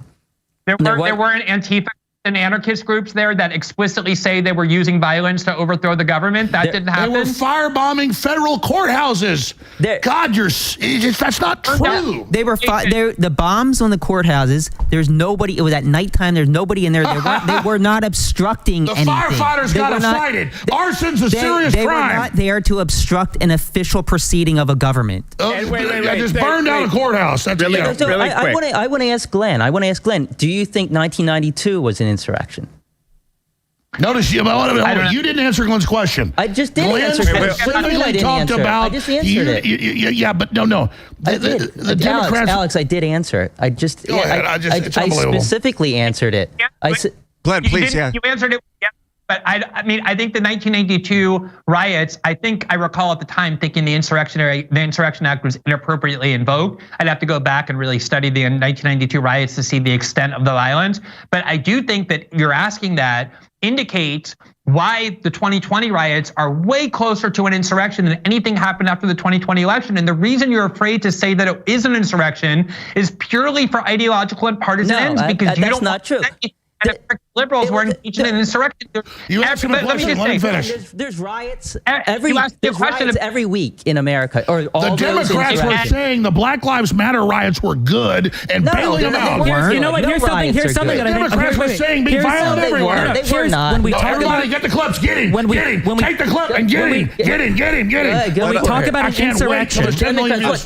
about an insurrection, he got your ass. I want to let Stephen finish this up. When we're talking about an insurrection, okay, I think all 3 of us here would agree that if there was a congressional session or a state legislative session and people were voting on it and BLM rioters went up and they tried to firebomb the House to stop the vote, I think all of us would agree that's an insurrection. But you guys, hello, oh my God, I almost finished the sentence. Does that scare you? Are you okay? Way more violent stuff in capitals than Trump people. We understand, yes. Space lasers, we're destroying houses in Hawaii, okay? You keep bringing back the amount of violence. The amount of violence isn't relevant. All of us here agree that obviously over the entire course of the BLM riots, it's great. When Democrats endorse them storming, it's good. Over the course of the BLM riots, there was lots of violence. I think everybody on this side of the table is okay with charging and convicting Democrats storming people. capitals all over the country? Everybody here is okay with charging and convicting anybody that was guilty of a violent act. However, violence, no matter how much, does not make an insurrection. It's the obstruction or rebellion against the United States for the Jack Smith obstruction charge, obstructing an official process like certifying the vote. Okay, Darren, we're going to go to Darren. We're going to go to Darren now. Darren, a question. Yeah. Let me ask. So first of all, it wasn't just violence. There are aspects of the BLM uprisings that involved. At one point, Trump was forced to go into a secure bunker in the White House. They broke through the Treasury. He called in the National Guard then. Did he remember that? I have a question about the 14th Amendment for Destiny or anyone. So let's assume that it doesn't require a conviction. In your view, who is most appropriate to make that determination? If it doesn't require, Well, So the answer, the real answer is it's hard to tell. Personally, I don't like the way the 14th Amendment Section 3 is written. I've got a lot of friends who will hate me for saying that. And I think that the Supreme Court probably will rule against it because the problem with the 14th Amendment is the self-executing part of it means basically anybody involved in that balloting process of putting him on the ballot could make that determination. So you basically agree it has to go up to the Supreme Court and be decided before he can be justly removed from ballot. Let me say this. The Declaration of Independence, and you were talking about insurrection. I want to fix this peacefully. But I have a right, not from the Declaration of Independence, it already points out what's there, to abolish a government when the majority of us agree we're done with it. So, and you got all these movies about Civil War the Democrats are putting out and Obama's putting out. You guys better hope that doesn't happen. We're trying to fix this peacefully. But this is a load of crap. To claim that Republicans and conservatives are this super viral, evil, white supremacist terror group, they're planning crap. No one's buying that. And conservatives and populists and America Firsters see how we're being set up. You say set up, but Donald Trump is the one setting you up. Well, this is my question. Trump said, be peaceful and go to the Capitol. Trump We're going to have a 10-day Senate investigation. I was there. Did Trump have his people? Did Trump have there's a million hours of footage. Trump had 7 different states create 7 false sets of electors that perjured themselves, saying they were duly elected. I know this. And they shipped all of those to Congress. When I tried to have people that I know put clips of me saying don't go in the Capitol, they would take them down. Or we show clips of people pulling off their Antifa gear, putting on Trump gear, and you know, all Where's the video footage of all the Antifa gear? Oh my God. 3,000 people have phones we're not doing there. clips tonight. Oh, everybody. How many Where's the Antifa were arrested and charged? Antifa gear? Gotcha again. How many Antifa? If Antifa got there, why didn't Donald That's when the Trump? glasses go bum, bum, bum. I get the cigar. Yeah, you guys are talking pretty candidly about media. You know we're not playing clips tonight. Why didn't Trump call in the National Guard as soon as the riot started if Antifa was there? He asked for 10,000 National Guard a month before. No, he didn't. He mentioned it 2 days before. Why didn't he call him in that night? Why didn't he call him in? Look, there's Antifa. Call in the National Guard. He would have ended it in 20 minutes. So that's another myth that he had the National Guard on standby. Kash Patel said that. No, he asked for it. No, let me finish. Kash Patel said that Trump asked for it. That's the source of that. Kash Patel and Donald Trump, after the fact, claimed that they had the National Guard on standby. Neither of them testified to that under oath. Do you know who did? The Secretary of State, Department of Defense. Secretary of Defense, Christopher Miller, testified under Trump oath. didn't have it on standby. He asked for it, was refused by Milley. I can watch the post up. He was refused. No, Milley specifically said that's not true. Under oath. Oh, Milley. Yes. Was that in between his phone calls to Xi Jinping? And the Secretary of Defense, the man who he would have to call in the National Guard, the Secretary of Defense specifically said under oath that Trump never did that. Under oath. Did Trump or Under Kash oath, Patel? they tell people 2 men can have a baby. Can 2 men have a baby? So what? Why do you Can 2 men have a baby? I thought this was January 6th. No, stop. Yeah, Another day. oath. Alex, let me ask you a question. You're criticizing me for quoting somebody under oath. What is your source? I'm quoting somebody that said something under the penalty of perjury. Your source is, you just know it, that Donald Trump said it to the public? No, we're live on air here, just like when this guy said that, you're claiming this was done. You don't have proof. Those clips are all there. Everyone's going to pull those up. They're going to see them. So there's clips of Donald Trump calling in the National Guard? No, I'm talking about the last point. No, you didn't answer my question. No, I remember the articles. Can you just answer my question? You're not listening. You want my answer? Yeah, I do. When Trump got firebombed and the White House got attacked, he called for the National Guard. And Milley said, I'll resign if he doesn't. He then asked the head jurisdiction, was actually General Flynn's brother, for 10,000 troops, and it was in the news. Anybody? I don't have a computer in front of me. Was there on January 6th? January 5th. He asked 2 weeks before that they wanted. It wasn't in the news. Okay, well, boom, gotcha. Everybody get it. Show it. Go ahead. I'm on air right now. He requested. I don't have a computer. Hold on. Tell me what you're telling me. You're just hoping. Listen, they're going to get you. Tell me what you're telling me. That he requested 10,000 troops. Watch X tomorrow. Listen to me carefully. Watch X tomorrow. Okay. And you're it's going to be It'll General have 5 Flynn million making this views, claim? and it'll be you, and it'll be all the news articles where Milley says he'll resign if Trump's went National Guard, and then they did it again, and then General Flynn's brother. That wasn't for January 5th. That was the Washington, I know. protest. That's where it begins. And he asked again, and they also, it's all there. Okay, but you're making the claim that Trump had. No, you say show it. I'm here. Why would Trump care if Milley would resign if they're all the deep state? If they're all part of the swamp, why wouldn't he just do it anyway if that's what's right? Trump is the Well, ultimate what's authority gonna deploying the happen is national. people You're not are going to gonna- answer that question Here's either. what's going to happen, Dougherty. What's going to happen is they're all going to get it, and that's the whole. They're all going to show it, and then we'll see. Yeah, this is making me think about media manipulation in general and how sometimes you see things, sometimes you don't, sometimes things are real, sometimes they're not, and it leads me to my next question. General for everybody. And by the way, all 6 of you are doing phenomenally, especially you, Glenn, killing it from Brazil, my man. Do you guys think this election was stolen? 100%. And Absolutely not. And it's my right to say that, but then, covering up the windows with signs and then all these trucks pulling in and then the graph where Trump's above and it perfectly shoots up and then wins. I guess define stolen. Define that for me before we answer the question. If anybody wants. As Professor Epstein and others have said, they do it way before suppressing the Hunter Biden laptop, giving you 96% Google Democrat links. I mean, it's all, the stealing's done before.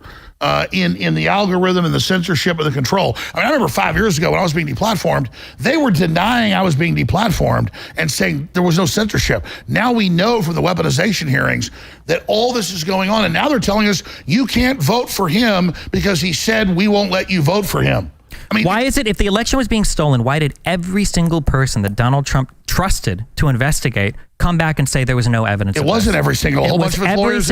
It was not a whole bunch of his lawyers. Most of his legal counsel said that the few that he ended up going with were crazy. You just went in 2 seconds from everyone to most. I said everybody, you got him again. Show all the Trump lawyers everything that every single person that Donald Trump trusted to investigate, meaning the vice president, the Department of Justice, the cybersecurity division of the Department of Homeland Security, all of his White House counsel, I know how it works. I know you're farming TikTok clips, okay? That's what we're doing right now. But the reality is almost every single person that he asked to investigate. Wait. 2 minutes ago, you said all of them. That he trusted. He didn't ask Sidney Powell to go and investigate. She brought cockamamie schemes to him, and he said, maybe these are okay. Which, by the way, he also said she was crazy. You just said all wouldn't say there was fraud. I said, get the full quote, kind of like you're missing the rest of the 14th Amendment there. Get everything I'm saying. I know that hurts. I know the context hurts people like you. You live and you breathe 10-second clips. Anything longer than that destroys everything you're trying to claim. Telling us, no. They got you again. You just said all his lawyers told him he lost, and we're going to show you the majority saying he won. Gotcha. Alex, tell us specifically. Tell us specifically which lawyers said he that besides actually Eastman, won. Powell, and Giuliani. Who is on his team here claiming widespread election fraud? Look. We're live on air. I know we're live on air. All these people are convicted and pleaded guilty, except Giuliani. Folks, get him. Let's ask. I want to ask Glenn. What do you think, man? Glenn, do you think that this thing was stolen? I think the election was rigged. I'm not somebody who thinks that there's evidence conclusive that the election was stolen. I do think we should be a lot more attentive to when election processes get changed out of the blue, like, because there's COVID, we're going to have a ton of new conventions for how we do mail-in ballots. I think there's a lot of potential for fraud there. I don't think there's evidence that I've seen, at least, that's conclusive that the 2020 election was stolen. I do think, though, it was rigged in all sorts of ways, from internet censorship to all kinds of interference on the part of the U.S. security state, lying and saying that a very incriminating story about Joe Biden was the byproduct of Russian disinformation when it absolutely was not. Facebook and Twitter censoring that story right before the election. These are all examples of corrupting rigging by institutions of authority. On the question of whether no, I don't. I'm not somebody who thinks there's evidence that it was stolen. Well, how would you define the difference between rigging it and stealing it? Rigging it is when institutions of authority cheat or act corruptly in order to manipulate public opinion to prevent stories from getting to them, like those news stories about Joe Biden and the way that he exploited his family connections in Ukraine and China to profit for his family, and lying about it and saying that it's Russian disinformation, censoring the internet to prevent stories from getting to the public, having the security state, the CIA and the FBI, that's supposed to have no role in our politics, being the ones to cook up those fabrications. That's all examples of rigging and manipulating our democracy the way that we accuse Russia of doing. The US security state, the corporate media, Twitter and Facebook did that way, way worse. Stealing the election is dumping ballots that were legitimately cast, or fabricating ballots in favor of one candidate or the other that actually weren't cast, manipulating the machines in order to have the loser be the winner. That's what I would distinguish between rigging and stealing. Okay, so to clarify. Do you think that Donald Trump asking Jeffrey Clark to go and threaten the DOJ that if they don't sign on to a false letter trying to bully states into claiming there was mass election fraud by claiming the DOJ had actually found someone they hadn't, that was testified to under oath. Oh, God, under oath. Do you think that would be considered an act of corruption? The whole point is, if Trump legitimately believed that the election was stolen, as Democrats believed in 2000, 2004, 2016, as no, that's not right. It's not answering the question.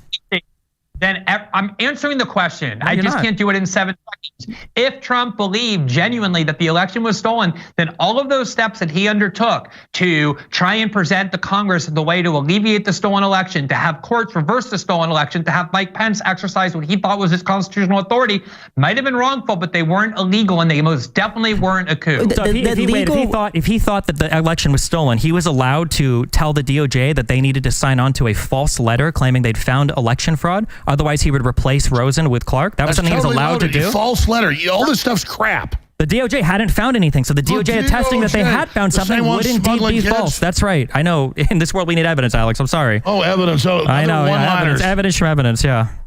So Did 2 Men Have a Baby? Isn't there a sitcom called 2 Men and a Baby? Yeah, that's the whole point. It's 3 Men, and it was a great movie. Oh shit! I'm sorry. My bad. No, but I mean, we're sitting here like, guys, they said it was worse than Pearl Harbor and 9/11. Like Glenn says, you're fighting your demons up here. None of us are saying that. Alex, you pointed out, that the votes, they went up way at night. They went up way high. Trump was winning, and then all of a sudden, Biden pulled ahead at like 1 a.m. Red Mirage. Yeah. So, but do you understand that the media basically told the American public that this is what happens basically every election? Yeah, they pre-programmed it at Red Mirage. No. Do you understand? No, it doesn't happen every election. Do you understand why that happened? No, I'm not smart enough to understand. The trucks, when they shut down the polling places, and the trucks pulled in, and they blocked the windows out, and ran the same ballots over and over again. Let me explain it to you. Donald Trump, for months before the election, he kept saying mail-in ballots are rigged. Don't vote by mail. So do you think that Republicans are going to vote by mail if Trump says not to? So Republicans... But that's chicken and the egg. Oh, let me finish. Let me finish, and then you can. Republicans didn't vote by mail because Trump said, it's not safe. Democrats voted by mail. Mail-in votes were counted at the tail end of the vote count, as they always are. So what happens? So Trump pulls ahead early in the night, just like everybody said was going to happen if you were paying attention. They start counting the mail-in votes. Biden's moving up. They start counting more mail-in votes in these states that are in the big cities, which are primarily Democrats. What happens? Biden pulls way ahead in the big cities, just like everybody that was paying attention would have known. Can I talk? That's why they had to all over block the windows out, kick everybody out, claim water mains broke. Let me talk. And then magically on the surveillance cameras, just keep loading machines over and over again. But you're right. You actually watch let's stop. You're right. No, I agree with you.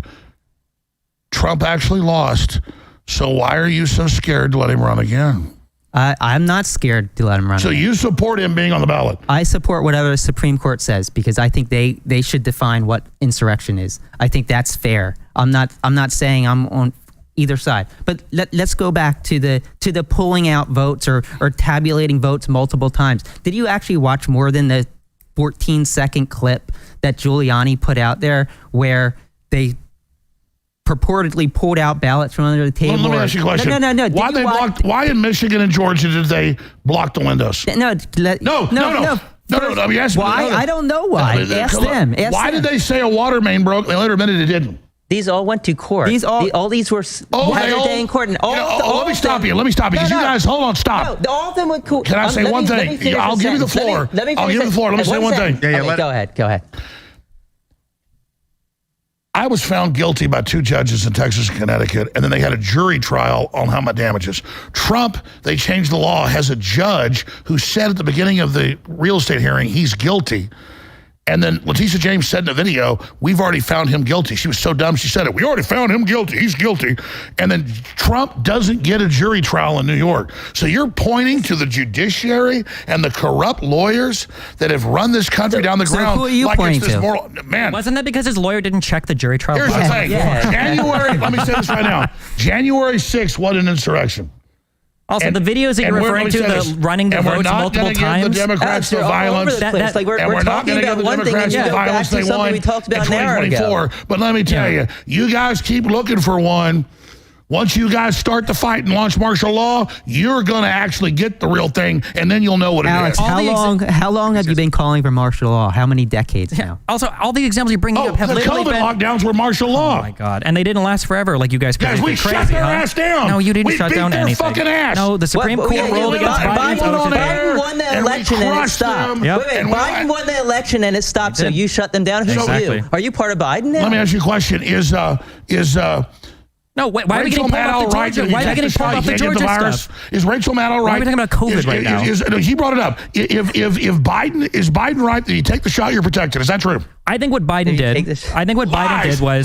Here's what Biden did for the shot. Okay, what happened was Raffensperger and everybody in Georgia looked over all the tapes that you're claiming about, but the ballots being ran 3 times. Not only was that information false, Trump was told that it was false. Trump knew that it was false. Trump repeated it over and over again, including in a call to Raffensperger. And finally, Giuliani has come out saying that it was false, but it was his First Amendment right to lie about it. When Ruby Freeman took him to court for defamation because he lied about something you could clearly see on video evidence.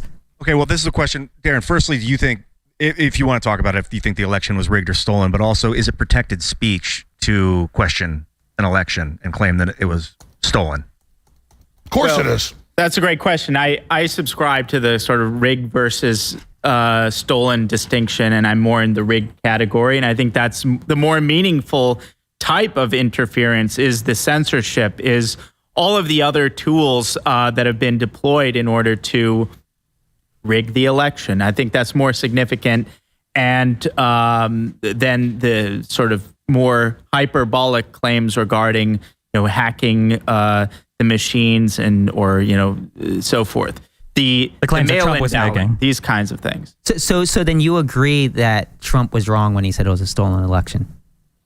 Well, it depends what specific claim he's using. It's a definitional thing. Let's say when Trump kept pushing that Dominion was switching votes and it cost him Georgia. That I don't believe in the Dominion stuff. Yeah, I don't either. It was a lie. Trump was lying about it. Trump was lying about it. Wrong. He was lying. But see, we're intellectually honest here. The point is that the State Department runs around the world looking at everybody else's elections, and the number one thing you get sanctions for is taking a candidate off the ballot.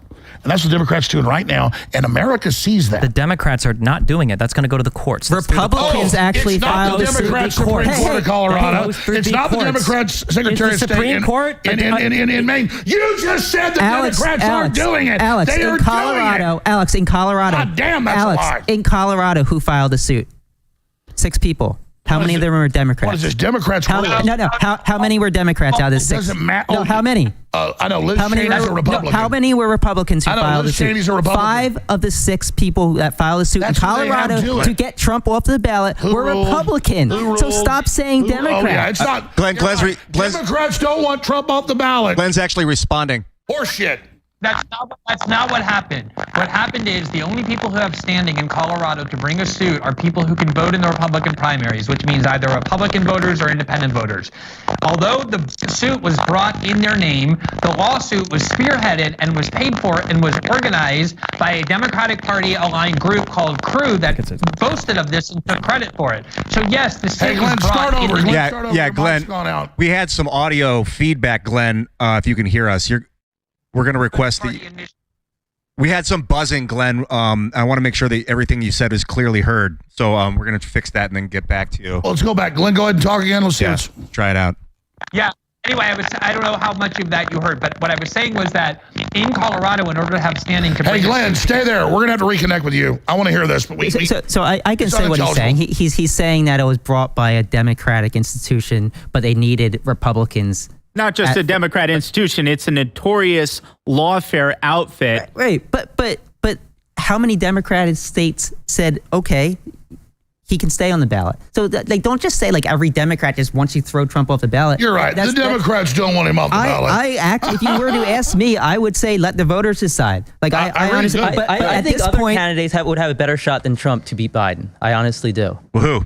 I think Nikki Haley. If there's no way she would get the nomination. World War III bird brain. I think she would defeat Biden. I really do. We actually have a tweet from Vivek Ramaswamy claiming that the what did he call it? He called it Happy Entrapment Day, talking about January 6th. Do you guys think that it was an entrapment? 100%. Yep, 100%. Donald Trump entrapped all those poor people to be there. That's true.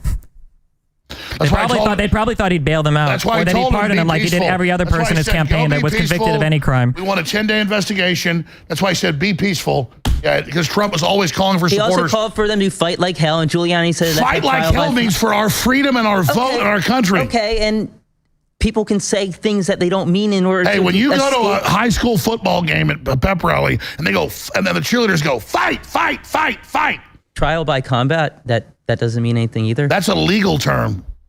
I think the thing that's most instructive, the things that's most instructive to see what Donald Trump wanted to happen that day is that when he sat down and he watched the violence unfolding on TV, when he saw the people fighting with cops, when he got notification that Ashley Babbitt had been shot, Donald Trump did not take steps to stop the violence that day. Instead, him and Giuliani made phone calls to senators and congressmen trying to get them to stall the vote. What do you guys think ethically about people in politics telling people to go fight? Do you find it to be misleading? Look, we're not a neutered population. I mean, I have Democrats, in fact, during the impeachment for this, they shut it down when finally Trump put a 5-minute video on of Democrats saying, attack them at grocery stores, attack them at gas stations, attack. We need civil insurrection. What do we think about the term battleground state? Yeah. You know, it's... The problem is not typical political rhetoric. It's the context. Go ahead. Nobody is upset because Donald Trump said fight like hell. People are upset because for months or years, really even in 2016, Donald Trump has consistently attacked and undermined the electoral process with absolutely no good reason. No, it's the Democrats said he was a Russian agent. And the Democrats falsely said he was a Russian agent and sick the deep state on him for the 4 years of his administration. That every single appointee that he made, all of his own people were part of any evidence Trump's a Russian agent? No, but that's why he wasn't convicted or charged of any crimes for it. They were the ones saying that the American voters were manipulated by the Russians. Was he charged? They were the ones saying, Alex, was he charged with a crime for that? Hillary is currently saying... Was he charged with a crime for that? They tried. They tried. Wait, but the kangaroo courts, why didn't they just charge him falsely? They haven't charged him for insurrection. Wait. Why did Jack Smith get to indict but not for... Trump is going to steal the election. Why didn't he get an indictment? Is Hillary saying Trump's going to steal the election? Why is Hillary saying Trump's going to steal the election? Why is Hillary saying Trump's going to steal the election? Why wasn't Trump indicted? Why is Hillary saying Trump's going to... Guys. Why is Hillary saying Trump's going to steal the election? I'm about to stand up, just so you know, and that would be good TV, but I'm not going to do it. Well, he won't stop, and I will dominate. What we need to do, and you don't answer a question. Guys, what we need to do... No, I do answer questions. Listen to me for a moment. We are. That we don't speak over each other. What we do is we listen to each other, take turns. It becomes way better. Well, I have a question for you. I agree. Well, can I finish my statement? Is it okay that Hillary is on TV this week 3 times I saw saying Trump's going to steal the election? Why is she allowed to? Rent free in your head right now.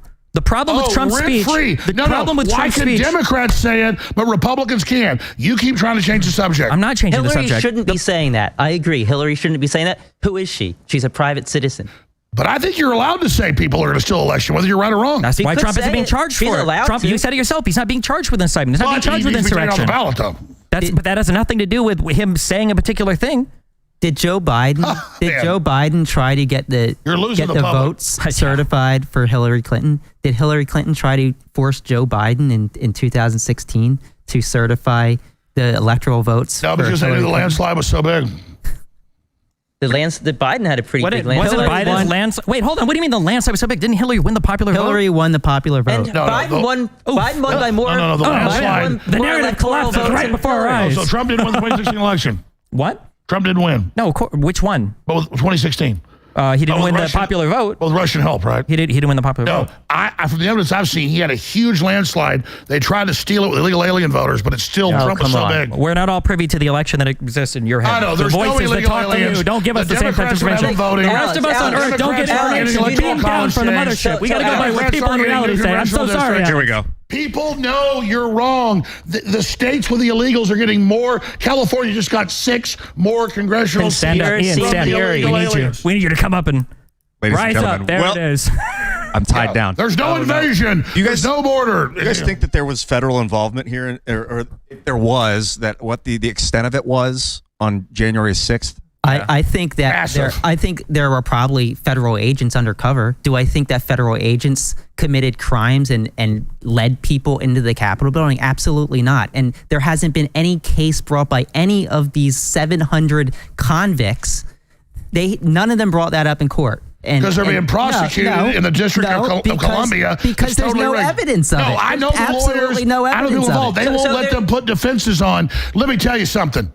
Alex, they said Ray Epps was a hero and did nothing wrong. Now they finally indicted him because they know it's a weak spot in their operation. They're only asking for 6 months. Let me tell you, we're not playing clips for tit for tat here, but I want everybody on X to get these statements and put all the clips of women putting onions in their eyes and the cops fake arresting people and high-fiving and saying, I'm a federal agent, I just helped run the attack. They're going to string all these videos out. So here's the thing. Like Brian said, there's probably some informants on the ground. I think one of the Proud Boys, one of the ladies in the Proud Boy was an informant. So she was on the ground. She didn't go into the Capitol building, I don't believe. The problem is with what Alex does is he pushes these conspiracy theories. These ideas that illegal aliens were voting. There's no evidence of that. I think the illegal alien voting thing is what's happening is they're coming in and then they're being counted in the census, which then adds more electoral votes. Okay. It gives more congressional districts. That's fair. That might be happening. I haven't researched There are indictments all over the country. They're not voting. Indictments of illegals everywhere voting. Got them again. Hit them hard. Hit them hard. They're not voting. They're not voting. What, like two people? Maybe no, a five? bunch of cities have passed laws where illegal aliens can vote. No, they haven't. No, not in the federal elections. No, but the illegals are voting in elections though? Not in the federal ones. So I know that some cities try to have them voting in like local matters. I don't know how many of those are successful. Illegal aliens shouldn't be voting, okay? But they're not. They're not voting in federal elections. I don't know why you would care, though. Why would you even care? I don't know why you would care about There are going to be 100 million views of you guys. X is going to eat you guys alive. I'm glad. I can't wait for it. I don't know why you care about illegals voting when you think Trump can just flip the whole election anyway. Who cares? You can just ask Pence to throw it all out. And I never said I thought Trump could flip the election. Oh, do you think it was okay when he asked Pence to do it? I already told you 5 times. I think that was a bad theory. I didn't say it was a bad theory. Do you think it was allowed? Do you think it was an attempted coup? Do you think you can ask the vice president to unilaterally determine the outcome of the election? No. Trump was exploring every option. The main thing he wanted was a 10-day investigation. No, Trump wanted Pence to throw out the election to declare him the winner. Imagine if Trump would say, like, I don't believe Joe Biden can be on the ballot. Imagine if federal judges... And that would go to court, and the courts can decide that. What would Republicans be doing right now? Biden hasn't said that. Biden hasn't said that. States if Republicans Trump spent 4 years saying Obama should go on the ballot. I mean, what do you want to say? If Republicans were trying to take Joe Biden off the ballot right now, what would you say?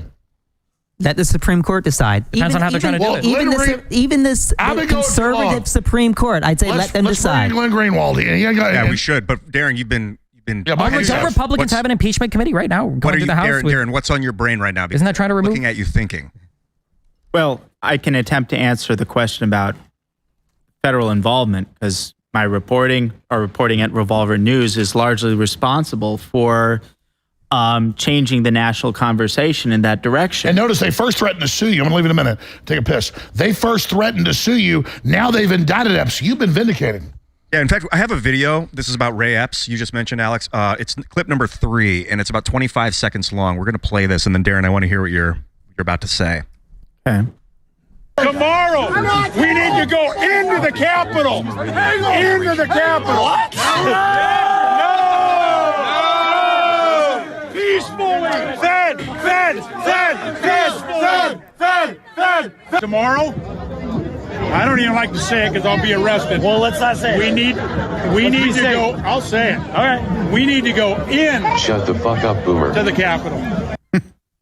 Oh, well, wait. Ray Epps didn't do anything because he said peacefully at the end, right? We can move past him. He did say no, he said go into the Capitol. He said peacefully. Well, so what? It's still illegal to go into the Capitol. But peacefully was the operative word. Yeah, I thought peacefully made it all okay. No, going in is illegal. Trump didn't say storm the Capitol. He didn't say go into the Capitol. He's going to get 6 months in prison. So no, I mean, you guys want to hear the argument for federal involvement or not? Go for it. Yeah. Not really. Okay. I want to hear it. All right. Well, there's a lot of dimensions to it. We can start with the Ray Epps issue. Here's a guy, you saw that was only part of the clip. There's much longer clips about Ray Epps, but here's a guy who's the only guy caught on camera as early as January 5th, repeatedly calling for people to go into the Capitol and prefacing his seemingly rehearsed remarks in each case, saying, I'm probably going to go to jail for this. I'm probably going to go get arrested for this. You need to go into the Capitol. The next day, he flew across the whole country, presumably to go hear Trump's speech. He skipped Trump's speech. Instead, he was a veritable Where's Waldo everywhere on January 6th, directing people, go into the Capitol. It's in that direction. That's where our problems are. Then, amazingly, he's pre-positioned right at that initial decisive breach point on the west perimeter of the Capitol, and he's whispering into somebody's ear just seconds before the bike racks are broken through.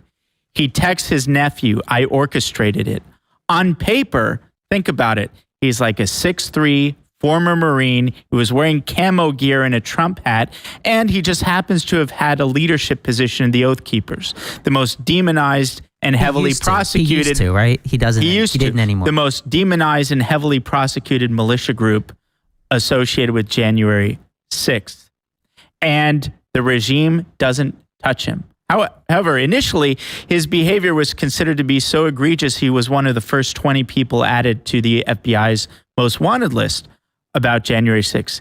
He was prominently featured in the New York Times' ominously titled Day of Rage. Of all the clips the New York Times could have found and chosen, they chose Ray Epps to represent their thesis that this was a pre-planned insurrection to storm the Capitol. And then when the discussion of federal involvement came into being, one of our major pieces at Revolver News, literally the next day is when the FBI quietly removed him from their list. And all of a sudden, he went from FBI's most wanted and featured in the New York Times' Day of Rage to New York Times does a fully dedicated puff piece on him. 60 Minutes does a sympathy segment on him. He's the only January 6th participant that Adam Kinzinger, who's never met a Trump supporter he doesn't want to see rotting in jail for 50 years, that Adam Kinzinger will defend more aggressively than Epps' own lawyers. And now, almost 3 years after, the government finally says, okay, we're going to hit you with a wrist slap misdemeanor, as though people are so simple-minded to think, well, if the argument is hasn't been indicted, therefore he's a Fed, if we indict him now, even if it's a misdemeanor, even 3 years after, no matter what the circumstances, this constitutes a refutation and totally wipes away the mountains of suspicious evidence surrounding the character of Ray Epps. That's just the case of Epps. There are many other things. Can I just touch on that real quick? Sure. So you mentioned a few things I want to touch on. So you talk about how he whispered in somebody's ear and moments later that guy went in the Capitol. That was Mr. Samsel. Yep, that's right. And Mr. Samsel actually testified under oath. I believe he was convicted. He said that Epps actually told him, calm down, the police are on our side. Well, he's changed his story. I wouldn't rest. Did you write the original Revolver article? Yes. Okay, thank you. Okay, I set aside 3 days to go over Ray Epps stuff, and it took me 6 hours to see it was one of the stupidest conspiracies I've ever seen in my entire life. So the other thing I just want to go for it real quick. So you said that he didn't get convicted and he didn't get charged until 3 years later. Okay, so the people who were charged with anything but misdemeanors were people who used violence and people who went into the House chamber where the joint session was, and the people who were involved in a seditious conspiracy. It had to be a conspiracy. Ray Epps acted alone here. Well, no, I wouldn't. That's an open question. As far as we can see, he acted alone. Anything else beyond that would just be a conspiracy theory. So he falls into the same category. Well, seditious conspiracy is technically a conspiracy theory. It doesn't mean that it's not true, right? Seditious conspiracy is a charge. A conspiracy theory is a theory of the case. A theory that there is a conspiracy that took place. So he doesn't fall into any category that any of the other protesters fall in, because he didn't fall into any of those three categories. So he got charged with a misdemeanor. Other people, the conspiratists, the people who used violence and the people who went into the House chamber are the ones who were charged with felonies. For the Ray Epps stuff, if you look at his story from start to finish, it is incredibly obvious. The guy is a boomer. The guy was a huge Trump supporter. No, he used he to be wasn't. part of the Oath Keepers a while before. That's what he testified to under oath. He used to be part of the Oath Keepers years earlier than he'd left. I think it was the Arizona chapter. Ray Epps He was the head of the Arizona chapter. That's fine. Ray Epps went to the march. You said he skipped the speech. Tons of people were listening to the speech on cell phones and other things and broadcasting to other people. Ray Epps was outside the speech. There's on video, I know, because you posted in your article with him literally telling people, "Let's go. We're marching to the Capitol." That was before the speech. Sure, yeah, began. but he's out to the ellipse where He's telling people in advance of the speech we need to go to the Capitol because somehow he got it in his mind that everything would end up at the Capitol. I'm pretty sure he's doing it in his as Trump is making the speech, not before the speech has begun. No, it's when he's he directing began people. before the speech began. There are timestamps on the video. Then you can go back and watch it on the Revolver story is up there. For every single thing that you assert about him, that he's in video whispering into a guy's ear, you say it in the rest of your article. All he's doing on the day of when the protesting is getting violent is going up and down telling people, "Don't fight with the cops. Don't fight with the cops. The cops are on our side." That's what he's saying the entire time. The idea that he said that the entire day, but the one guy whose ear that he whispered into that unfortunately we don't have audio capture of, that he and Samuel testified to, is he said, "Hey, the cops are on our side," or "the cops aren't enemies." They both say something to that effect. And that seems to synergize with everything else he said on that day.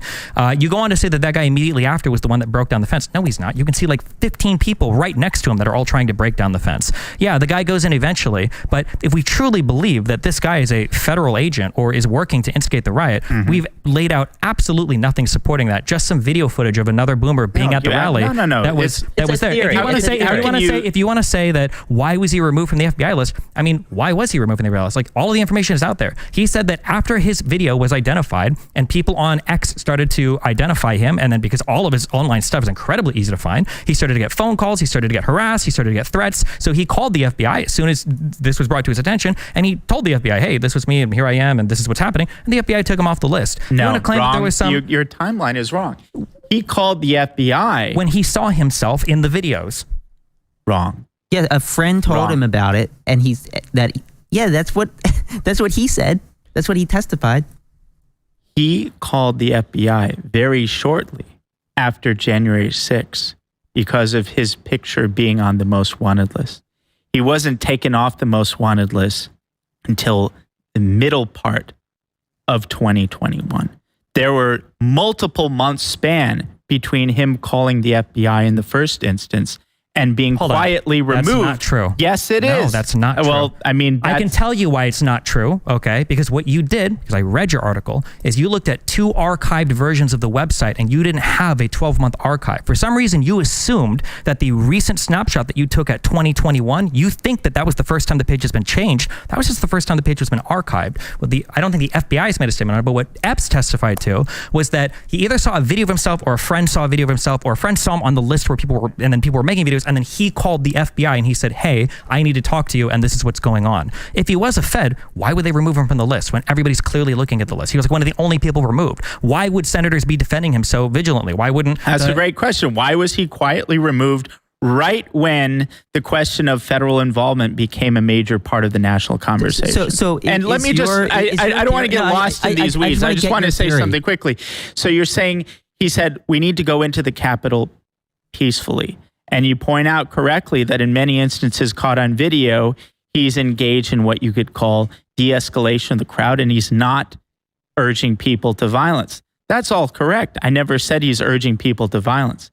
He was absolutely a provocateur, and his mission, as stated and as implemented and as orchestrated by his own verbatim text, was he wanted people to go into the Capitol peacefully. That might be the case. Wait, that might be the case. And if that's all you're saying, it's not all. No, that's everything. That's everything. Nobody here is saying that he didn't say that and he didn't want people to do that. But the claim is that there's some sort of... That's illegal. That's fine. And he could be charged for it. Do you think any of us here care if he gets charged for that crime? The issue is you're saying that he was doing it under the direction of a federal agency. Yeah, that the 6'3" guy that looks like he's dying of type 2 diabetes and arthritis is somehow some intimidating Marine captain that's sending people into the Capitol. That was your claim that you've provided zero evidence for, and you don't in either of the articles that you write about him. We've got Glenn back on the horn. And Glenn, we've been talking about Ray Epps. We played a video. I'm not sure if you saw it. Not Glenn Beck. Did I say Glenn Greenwald. Greenwald. The other Thanks, Glenn. That's so funny, Glenn. They're hard to tell the difference between nowadays. Glenn, Glenn has been very patient. You should hear from Glen Greenwald. That's so funny. What's happening, dude? Well, I only heard the last 4 minutes of the conversation, but I'm still always amazed by, I really don't understand the argument, because the FBI and the US security state before January 6th was saying that they regard the greatest threat to national security not as being ISIS or Al Qaeda or Hamas or Hezbollah or China or any other foreign threat. They regard the greatest threat as being right-wing domestic extremists, in whom that was included on many lists: the Oath Keepers, the 3%ers, and all of the people in the groups that they said orchestrated January 6th.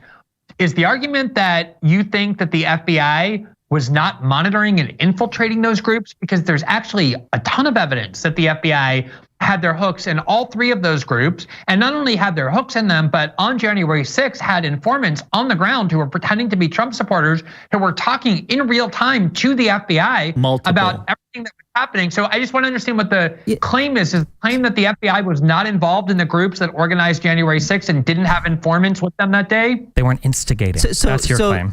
It came out that the vice president of the Oath Keepers was an FBI informant.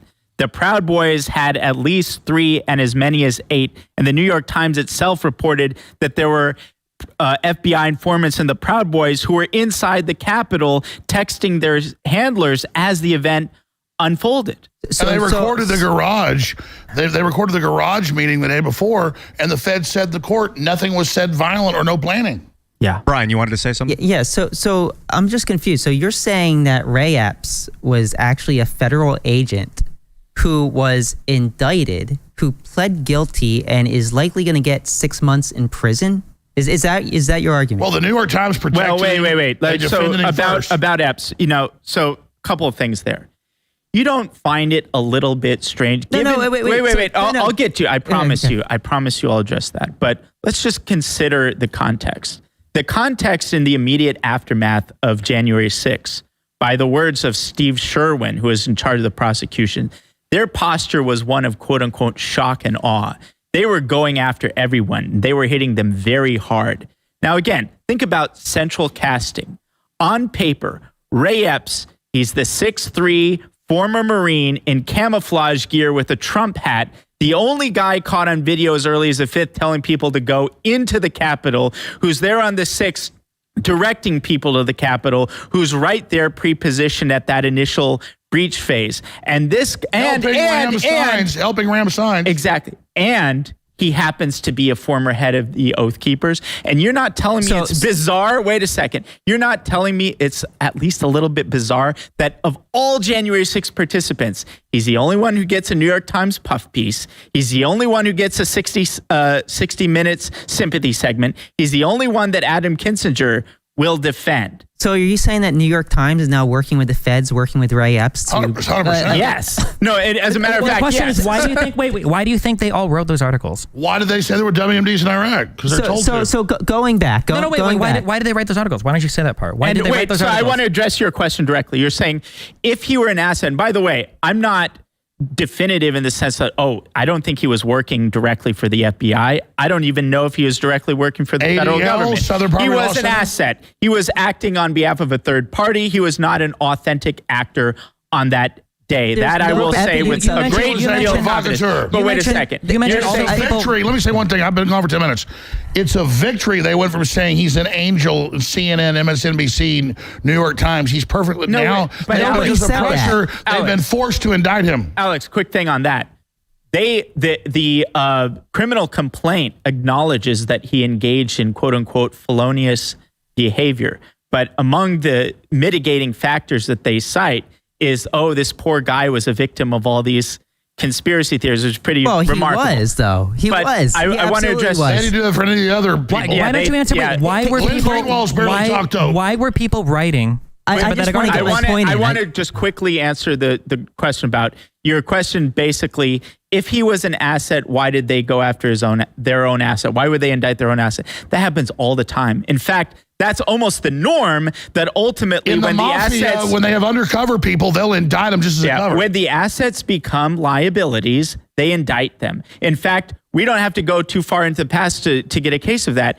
There is the Michigan Fednapping case, or the Michigan kidnapping case, where there is the informant, Steve Robeson, who was a long-time, over decade-long informant, who was part of the entrapment scheme in Michigan case with striking parallels to January 6th, by the way. And he, when he became inconvenient, was indicted by the government. There's so many breaking cases. the law, for actually breaking the law. We need a better argument. So I want to get my point in really fast. I haven't been able to get my point in. So you're saying that Ray Epps is a federal agent. Well, I didn't say that. I said he was acting on behalf of a third party. He was an inauthentic actor on January 6th. Even though there's no evidence of this. And then you're saying he's turning around and he's suing Fox News for defamation, which is going to open up all sorts of cans of worms with discovery that he's going to have to provide legally in front of a court. You think that if he was a federal agent, he'd be suing Fox News for defamation? They know they control the jurisdiction, but he did say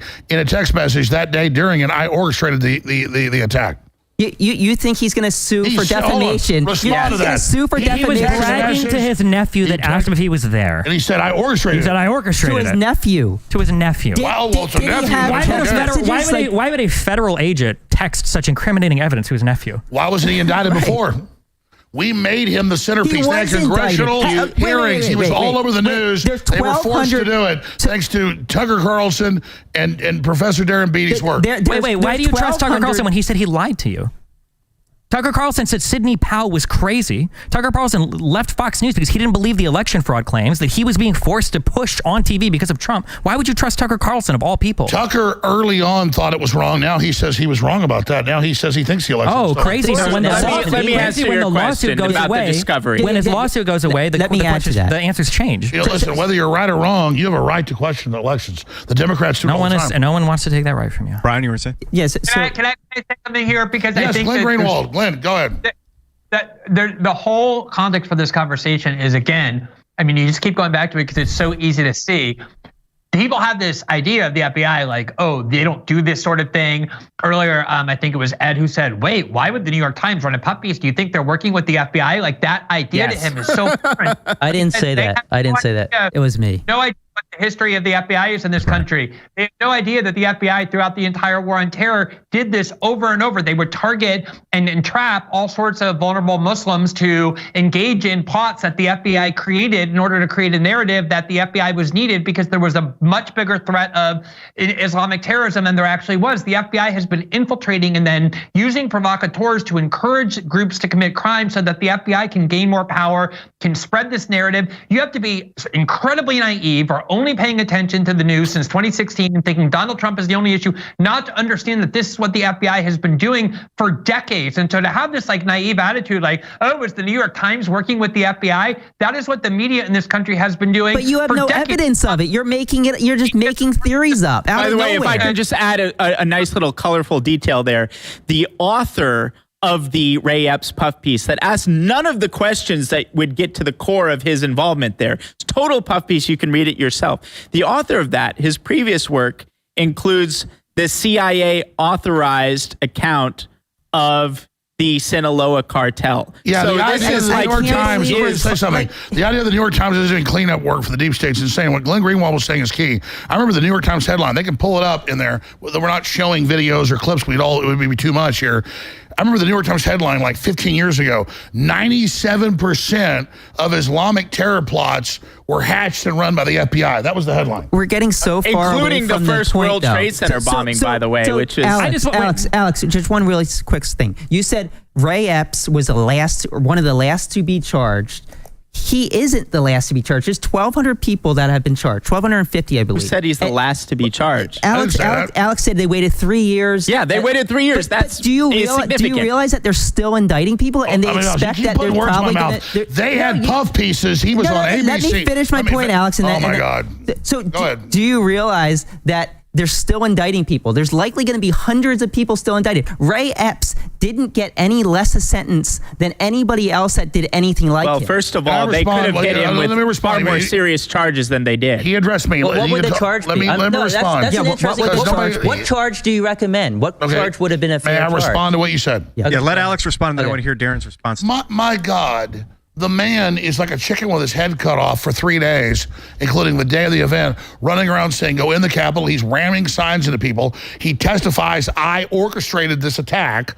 He did not testify. And then there was a Jan 6 committee. They asked about this text message. He said, I did that. The text, he didn't testify that he orchestrated. No, he testified to the Jan 6 committee. And he sent the message to his nephew. No, he testified to the Jan... That he orchestrated it to the Jan 6 committee?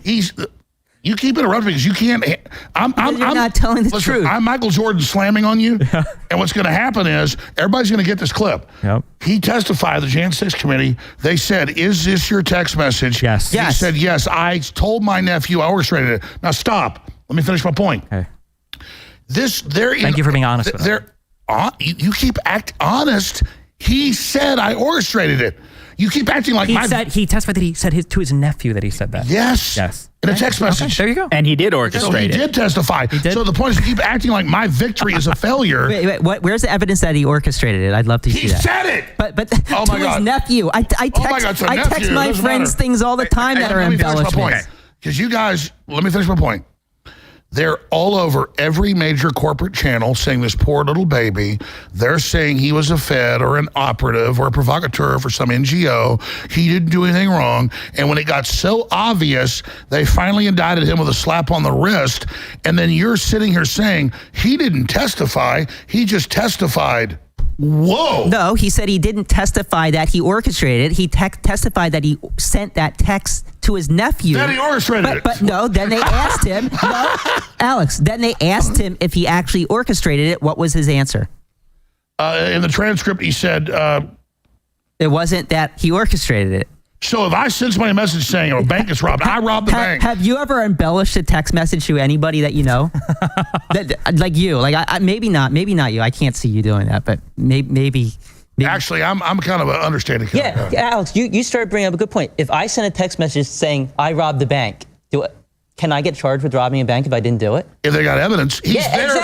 Exactly. They need the evidence. And it's not like he's there saying go into the building. They need it's the not evidence, like he's there saying go into the and ramming signs. You're right. He's not there saying go in for 3 days. He's not there ramming signs. You're right. Ray Epps is innocent. He's not there ramming signs. Can we get back to my question? He's not innocent. You asked a question. So my question. You guys are indefensible. My question is, what should Ray Epps have been charged with? What law did he break that instead of what he was charged with? I think was obstructing the proceeding. Let me respond. He was not charged with that. That's the interesting thing. He was charged with. He was not charged with obstruction of an official proceeding, which would have been a very easy charge and a fairly typical felony charge given to. Exactly. So wait. Let me answer this comprehensively.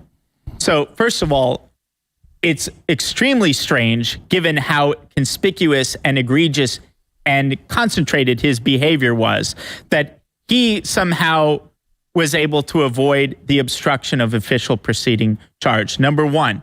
Number two, there are even more serious charges they could have given him. In fact, in the series of videos that we put out, there's one specific exchange he had with another guy. He said, when we go in, leave this here. We don't want to get shot. The when we go in, leave this here, he's referring to that individual's bear spray. That individual ends up going into the Capitol, committing violence, and doing a whole bunch of other things. And this is a bizarre case because this guy, who is super egregious, has to this day not fully been charged. His case hasn't even gone to a district judge yet. So the obstruction case. So let me give you a sense. Let me give you a sense. Because when we're evaluating these things, we have to compare them to standards applied to others. Now, let me stop you. You'll go next. Owen Schroyer, I've known him 8 years. He's a badass guy that helps disabled children and is literally like a super good person. No criminal issues in his life other than protesting. He is with me saying, don't go in. They charge him, and in the charging documents say, Owen's lying. He doesn't work for InfoWars. That's in the charging documents. The sentencing documents, the judge says, I'm putting you in these months in federal prison because you just questioned the election again and gave 3 examples of where he did it. No, so Owen spends months in a federal prison. Why don't you talk about the deferred agreement that he had in 2019? No, I agree. I will. Code Pink runs around and protesting. He put tape over his mouth when they were letting leftists run around and throw red paint in Congress, and they said, sir, you can't do that. And he agreed that he wouldn't do it, and he did it. And then he didn't protest. He went there to cover it as a journalist. He was in a restricted area, though. No, he was on. Listen, Ray Epps has not spent. Listen. Owen is there with me saying, don't go in. He agreed he would not protest. He was there saying, don't go in the Capitol, and you're not going to defend him going to prison. But he pled guilty to everything that he got charged with. Because it's a rigged D.C. court. Or he. Oh, you laughed because that happened to you yet. Or you could explain. It's funny because like the problem is on our side. We've got testimony under oath. We've got judicial rulings. We've got jury trials. We've got full videos. Not Everybody's got the video. We have all of these. We have all of these pieces of evidence. And you say I can't finish a single statement. Yeah, wait, let Stephen continue. Yeah, the problem is. Let me tell you something. Sam, my reporter, deserves to go to jail for being there and trying to keep people going in the building. He had a deferment. He pled guilty. Yeah, he did it. What do you do in a rigged D.C. court? Fight your case. Yeah. Oh, yeah. You're innocent, fight. If you have evidence that you're innocent, fight. But there was no evidence because he broke the agreement that he signed, and then he pled guilty and said, I broke the agreement that I signed, and agreed to the sentence that the sentencing guidelines. And Trump shouldn't be able to run for office. Also, this entire argument has been you, again, arguing for an insurrection, for rebellion. All we have, everything we have over here is actual testimony under oath, actual judicial rulings, actual rulings by judges, actual rulings by Supreme Court. I can't finish. I have to be able to finish. I got to be able to finish. Well, I got to be able to finish. Yeah. Okay. Yeah. We can provide these arguments. We can provide the evidence. We can provide the testimony. And all you do is go, oh, well, I don't trust the courts. Oh, well, I don't trust statements made under oath. Oh, well, hasn't the FBI done this in the past? You can skirt by providing hard evidence. I got to be able to finish one thing. You know how much a criminal... You can skirt by. Said, why do you do it? You can skirt by on providing any hard evidence for literally a single claim that you've made today. There hasn't been any evidence provided to support any of the claims made today. And you are hand brushing away every single other claim that's made, literally testified under oath by people that were loyal to Trump, by people that Trump trusted over and over again. And at the end of the day, like, what could you possibly be advocating for besides an insurrection? I can't even finish a thing. You just said, I think it's because when I talk, you get really afraid. No, I actually respect. I appreciate that. You just said, I understand. Okay. You just said, when I defended Owen, you just said, here you are advocating for insurrection again. Exact quote. A guy saying, don't go in the Capitol as a reporter, and you don't even stand up for the First Amendment. Or you don't trust the court? Do you trust the courts? I don't think most Americans do, and that's when you have real revolution. If you don't trust the court, real revolution, what do we do in a real revolution? Hey, listen, we're not trying to go there right now. We are there right now. We just were. It's January 6th. Listen, if there was any time to go there, worry. Don't touch me. Listen. If there is one, where would you? If there is one, you're going to lose. Sure. Buddy. Okay. We'll see. Okay. Where is Didn't like 4 people dying on January 6th from obesity and meth?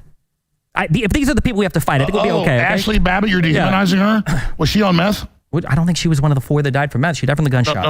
No, did she deserve to be shot? She was trying to climb into an area where federal agents were saying, if you climb in here, I'm going to shoot you. Federal gods? Federal gods? If it was your house, I'm sorry, do federal agents not have the right to shoot people? So you would have pulled the trigger on her. You like that? If I was one of the federal agents there and I thought it was appropriate to do so, Their job is to protect the people inside. Do I like that? No, you guys were the ones cheering on the other side of that. All right, I think I was cheering. We got a little derailed. You guys were cheering for it the entire time. Talking about Owen, we got a little... Wait, I want to know, what do we do if we don't trust the courts? We don't trust the courts. We don't trust the president. Hey, does Julian Assange deserve to be in prison? I'm not here to talk about Julian Assange or the rest of your friends, okay? Tell me, what do we do if we don't trust... There's a reason he won't answer the question. The reason why is because he answers rebellion and insurrection. There's a reason why they marched things. We're going to get back. We are going to get back to... I talked about Owen, who was there peacefully and said, don't go in. And he said, you're defending insurrection. Everybody's going to play that quote. That's not true. Okay, I think, and you know what, I agree. I think claiming that is a defense of insurrection is different. You were defending maybe Owen? Yes. Okay. Now, I want to get back to Darren because there was a question that was... we took a tangent. And also, Glenn, I think you look like you're about to say something. So if you wanted to speak first. Yeah, go ahead, Darren, go ahead first on just to close the Ray Epps thing. But I do want to say something as well about what I've been hearing. I'm fine. What charges do you think he should have gotten? Oh, I think he could and should have gotten far more serious charges.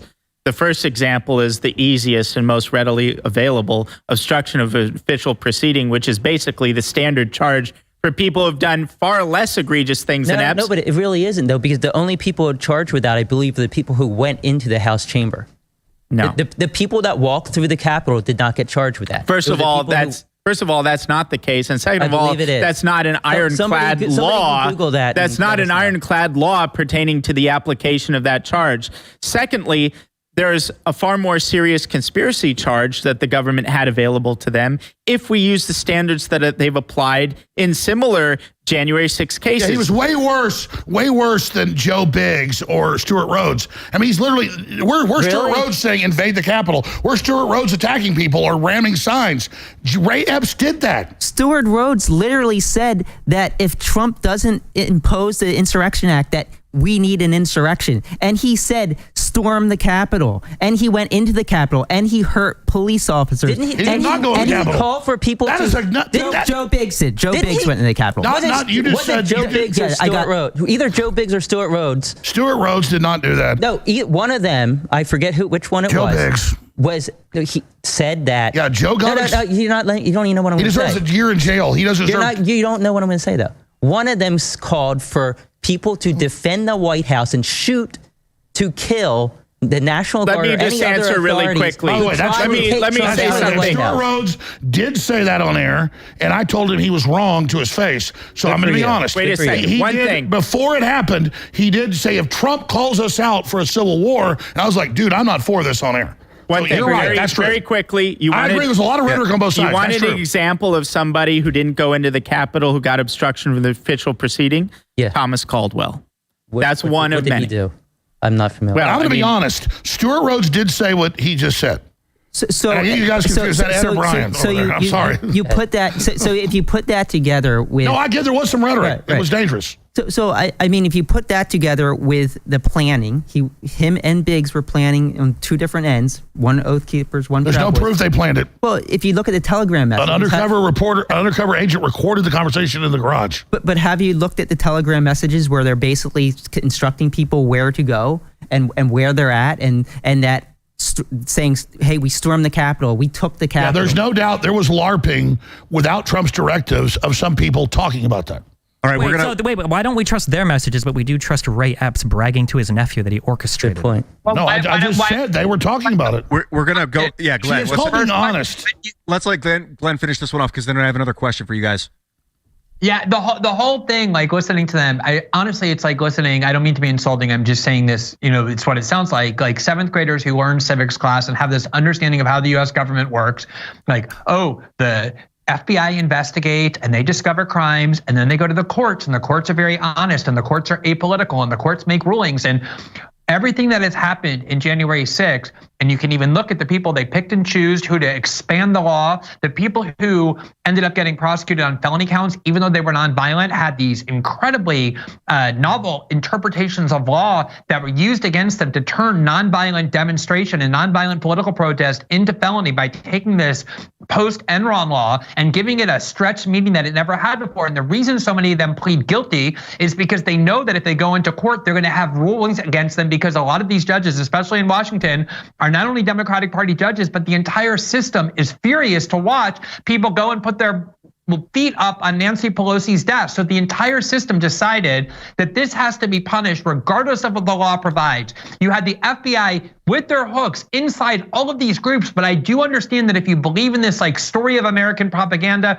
that the FBI is these upstanding law enforcement people and they don't do that, and then the courts go and make rulings, then you're going to end up with this image of what the three of them have, which is this idea that this was one of the worst attacks in American history. The courts have ruled. Everything the government did in this case is consistent with their longstanding view before January 6th, that these groups are criminal groups. They need to be criminalized. Trump's movement is a threat to the United States, and the entire part of January 6th was designed to define them as an insurrectionary movement so that they could criminalize them, which is exactly what they're doing. 809. I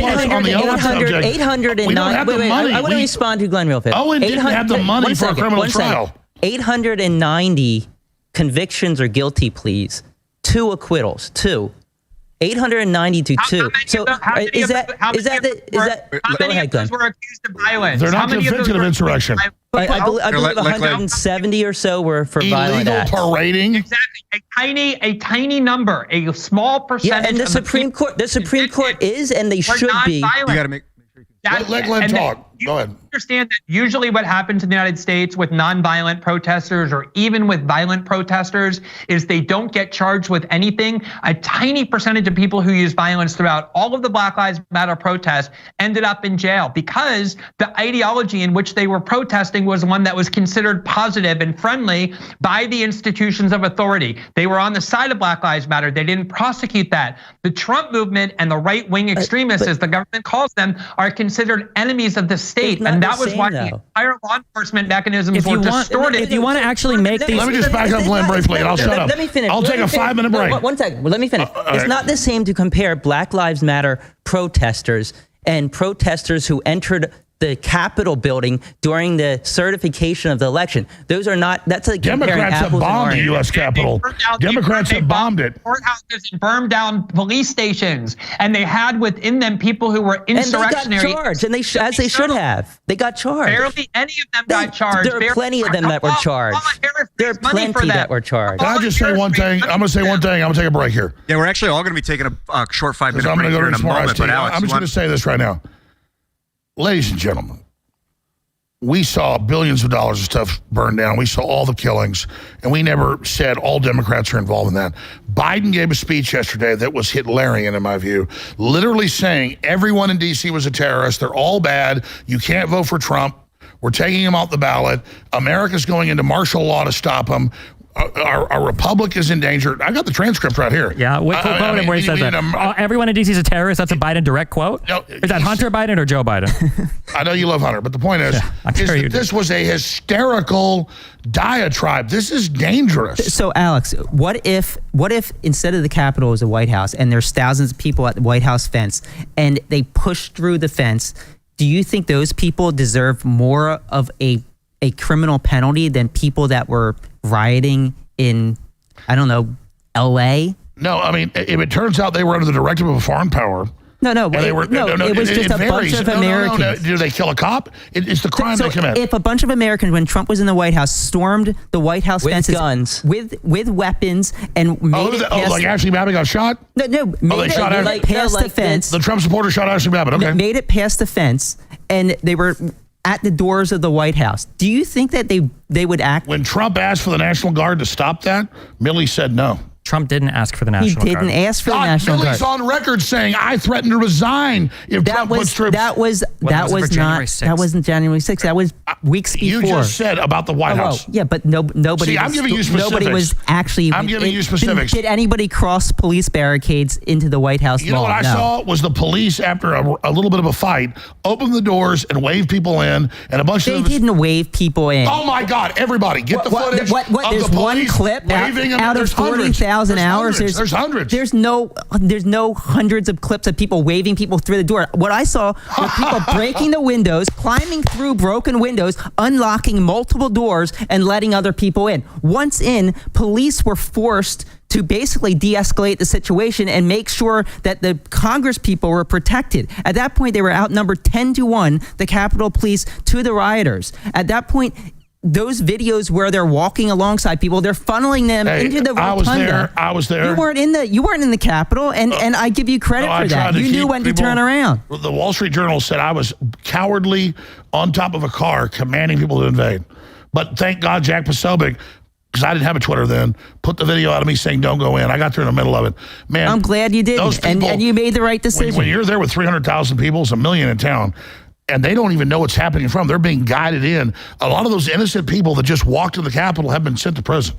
All right, we're going to take we're not going to be taking a break. You might be. But I want to ask you guys, talking about these people in prison, these prison sentences. So I want to talk to you briefly about if you think these prison sentences that some of these people are getting are justified or not.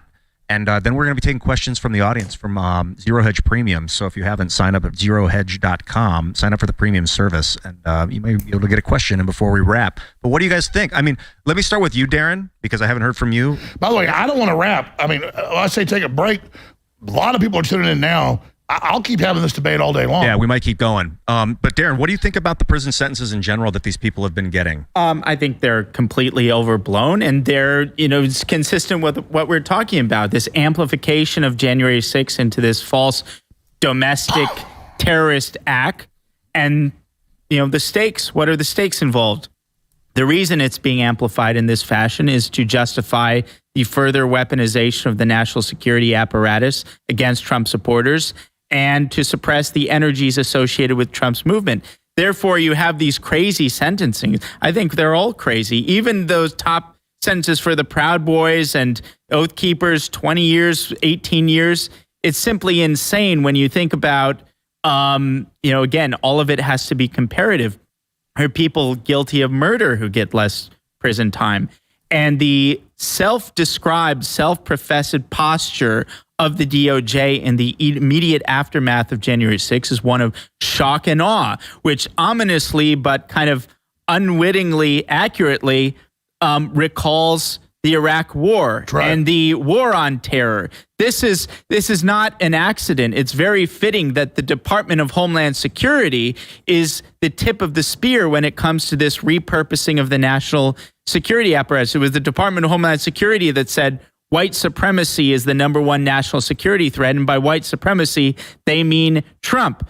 All of these people have also said January 6th was a white supremacist insurrection. Hillary Clinton has said that MAGA is a white supremacist slogan. So that helps to contextualize and clarify. And all these movies are coming out. What they mean when they say white supremacy is the #1 national security threat. And so basically these people, even the people who committed illegal acts, are in effect political prisoners because of the political context of these prosecutions, which are vastly overblown and could only make sense within this political context of the weaponization, not only of the national security state, but unfortunately now also the legal apparatus. And let's go on the line with Glenn again and then all you guys. But I just want to say something. This is important, folks.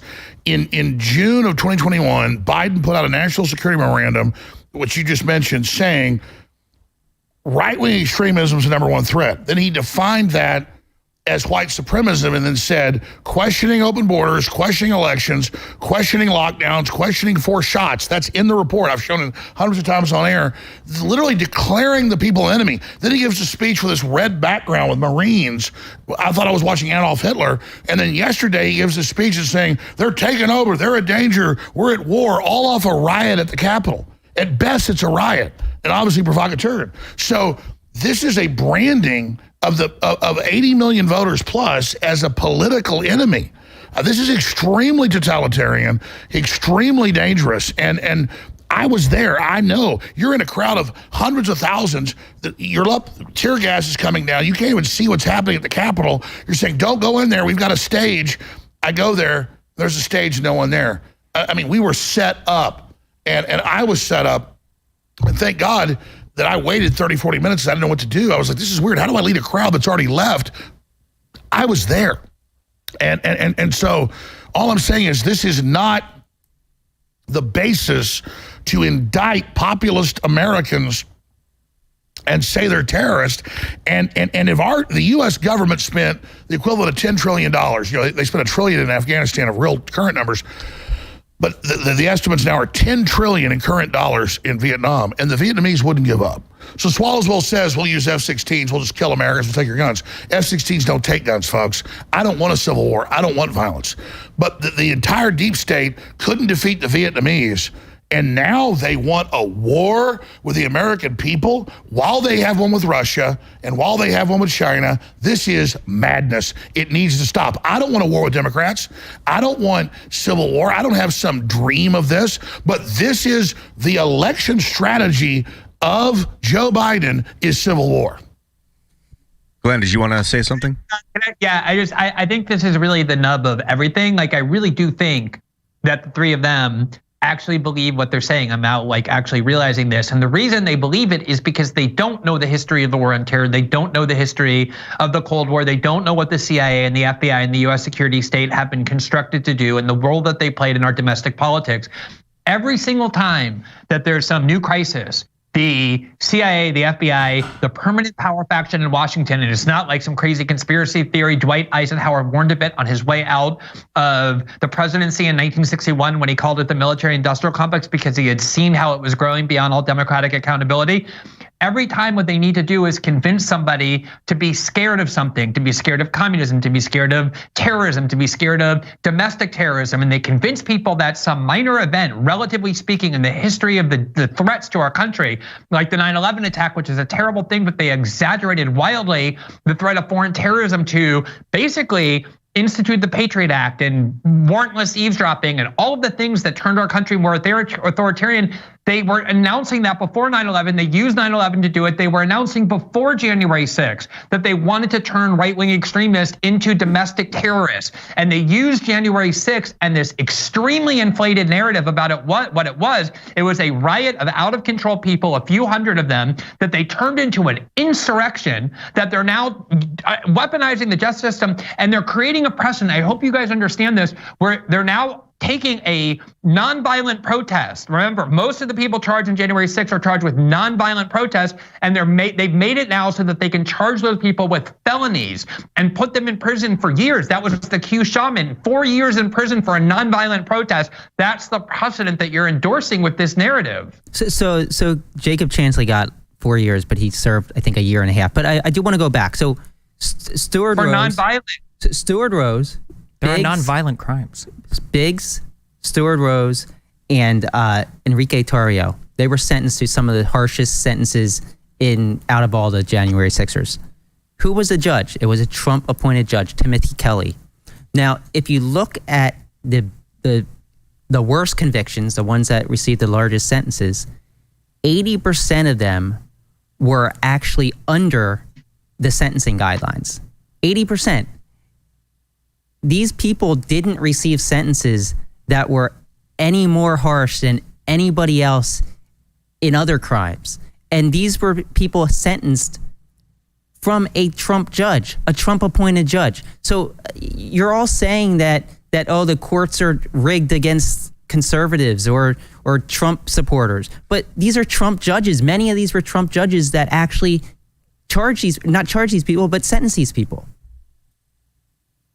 I think that if we want to talk about knowing history and understanding history and contextualizing history, I think if we want to run with that argument, then we need to do real journalist work while we do it. It's not enough to say the FBI or the CIA has done this 10, 20 years ago and then blindly assert it every single time it happens to fit whatever political narrative you want to tell. If you want to tell a story, the person telling the story needs to find evidence to support it. Sure, if you want to say the FBI or the CIA or any other domestic agency has been involved in spying on Americans or doing bad things, that's fine. We all know that it's happened. That doesn't mean that you don't have to find evidence in the future of it happening. And so far, there is no evidence of it happening on January 6th. As many times you want to throw around the follow politics before 2016 or whatever, well, we're in 2024 right now. Find some information from today or find some information from January 6th to today. It's not enough to just keep appealing to the past and pretend like that's going to do your homework for you and that somehow you can make all of these accusations without having any real evidence.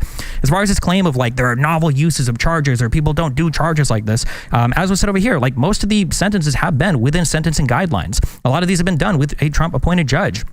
The idea that these charges are novel, that people don't face prosecution like this, there's some element of truth to that, but this is also a novel situation. We have never had a president in the United States try to resist the peaceful transfer of power like this. This has just never happened before. And you can keep screaming about Hillary Clinton, and you can keep screaming about BLM all you want and talk about the blown up fire stations in the congressional halls. The reality is that none of those situations were like this one. If you want to keep appealing to those and saying those people should have been charged with crimes, we agree they should have been charged with crimes. But to even do the whataboutism, you have to already concede that you are wrong on all of the merits about the current people you're talking about. Every single time we talk about Donald Trump, you go, well, what about when Hillary Clinton or Biden did it? Oh, okay, then you admit that Trump did? Because if you want to admit that Trump is guilty of every single thing that we've been accusing him of, which is what you're doing when you go, what about the other guy? Because it seems like you're just trying to appeal to hypocrisy at that point rather than the fact of the matter, then do that. Say, yeah, Trump did try to cite an insurrection. Yeah, Trump did fail. Yeah, it was a riot. I don't know why you keep saying it mostly peaceful. No, don't ask me this. Let me finish my one point one time without being interrupted by you. You came running back because you heard me talk. You had to interrupt me. I know you came running back and you were so excited for it.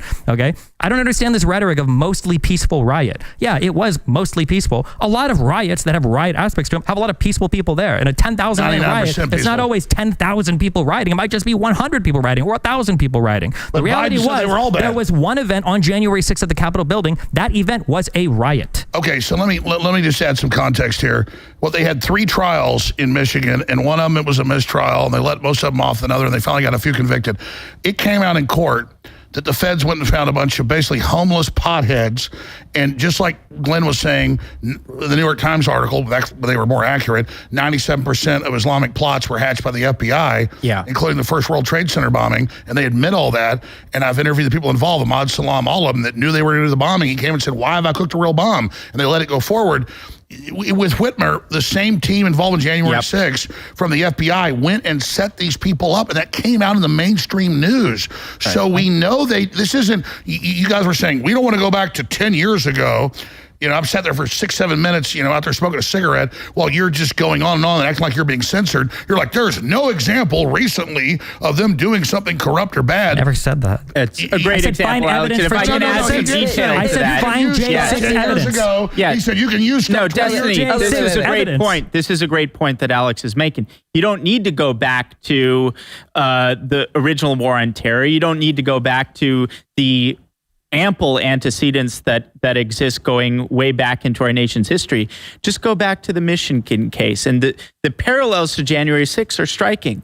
Look, almost half of the so-called plotters turned out to be either informants or federal agents. One of those federal agents had to recuse himself from the trial because he beat his wife on the way home from a swingers party. Swinger party. The second one had to recuse himself because he was moonlighting in his private security firm and leaking details of investigations in which he was involved. But in every single, it wasn't just that there were informants. Every active step instrumental to this so-called plot was undertaken by one of the informants or one of the agents. One of the informants, as I mentioned him, Steve Robeson, in the context of, does the government ever burn its own informants? Almost all the time. And how many of the BLM riots were instigated by FBI? What? How many of the BLM riots were instigated by our own intelligence agencies? Well, they had agents in there. In fact, one of the guys, Sullivan, one of the guys, Jake Sullivan, he had a very complicated relationship. Antifa basically excluded him because of his relationship with the government, and they thought he was a Fed. Absolutely, the Feds infiltrate BLM. Why Sullivan didn't get excluded because of his relationship with the government. He got excluded because that guy was insane because he was screaming at people to do all sorts of violent stuff constantly. Nobody wanted to be around him. And at some point, they thought he was a Fed. On video in the Capitol saying, I told you we were going to stage it. I told you it was going to happen. Yeah, but again, for Sullivan, there's no evidence that Sullivan communicates with any federal agent. You talk more than all of us. You guys, these guys haven't talked to me. Why is it that when BLM pro rioters, I guess you could say, aren't arrested as much as you want? Like, you say the January 6ers were arrested at a much higher rate than the rioters. That's true. Okay. How come you don't say that? And much more property damage as a result of BLM. So here's the thing, though. Why don't you accuse those who aren't prosecuted for those riots of being federal agents? Well, in some cases, they probably are. But at that scale, it's hard to... Maybe they just have more there. How do you know? No. Like, if you want to go conspiracy theory, I mean, let's touch all the bases. But I mean, Michigan is on record. Can I interject? First, the idea, again, that for the FBI to be infiltrating these groups is a conspiracy theory. Again, it requires an understanding of the FBI that's childlike. And what Destiny was saying before is, we're just using what they've done in the past and therefore concluding they must be doing that in the future. He just ignored all the evidence we've been presenting for the last 2 hours, including the fact that the FBI, by their own admission, had informants in all 3 of the leading groups that organized January 6th and were talking to informants on the ground at the Capitol. Exactly. On that who is the head of the FBI? Who's the head of the FBI? Appointed him, it's okay. As far as the January 6th defendants are concerned, it is true that they're getting sentences similar to what people get when they're charged with felonies. The point is that it is insane that nonviolent protesters are being charged with felonies in the United States. That is what never happens. And pointing to Black Lives Matter is not to say, oh yeah, that's whataboutism, so we're admitting that this was an insurrection, and that is too. The point is that what the government is doing, if you look at the disparate treatment between the two, is picking and choosing which movement they like ideologically and politically and which they don't, and punishing much more severely the one that they don't, which is what January 6th is about. When you're making that accusation, real quick, when you're making going into the Capitol building with weapons saying, hang Mike Pence, hang Mike Pence. No, that's not a violent crime, but are you saying that doesn't warrant a felony felony conviction? That's absurd. No, People are actually calling for the hanging of the vice president of America. I'm going to be honest. The majority of people, no, Alex, hold on one second. The majority of people who were charged with felonies in January 6th are non-violent offenders. And what did they do, Glenn? What did they do? An interpretation of the law. They created an interpretation of the law that was enacted after Enron that was designed to criminalize accountants from obstructing fraud at the corporate level.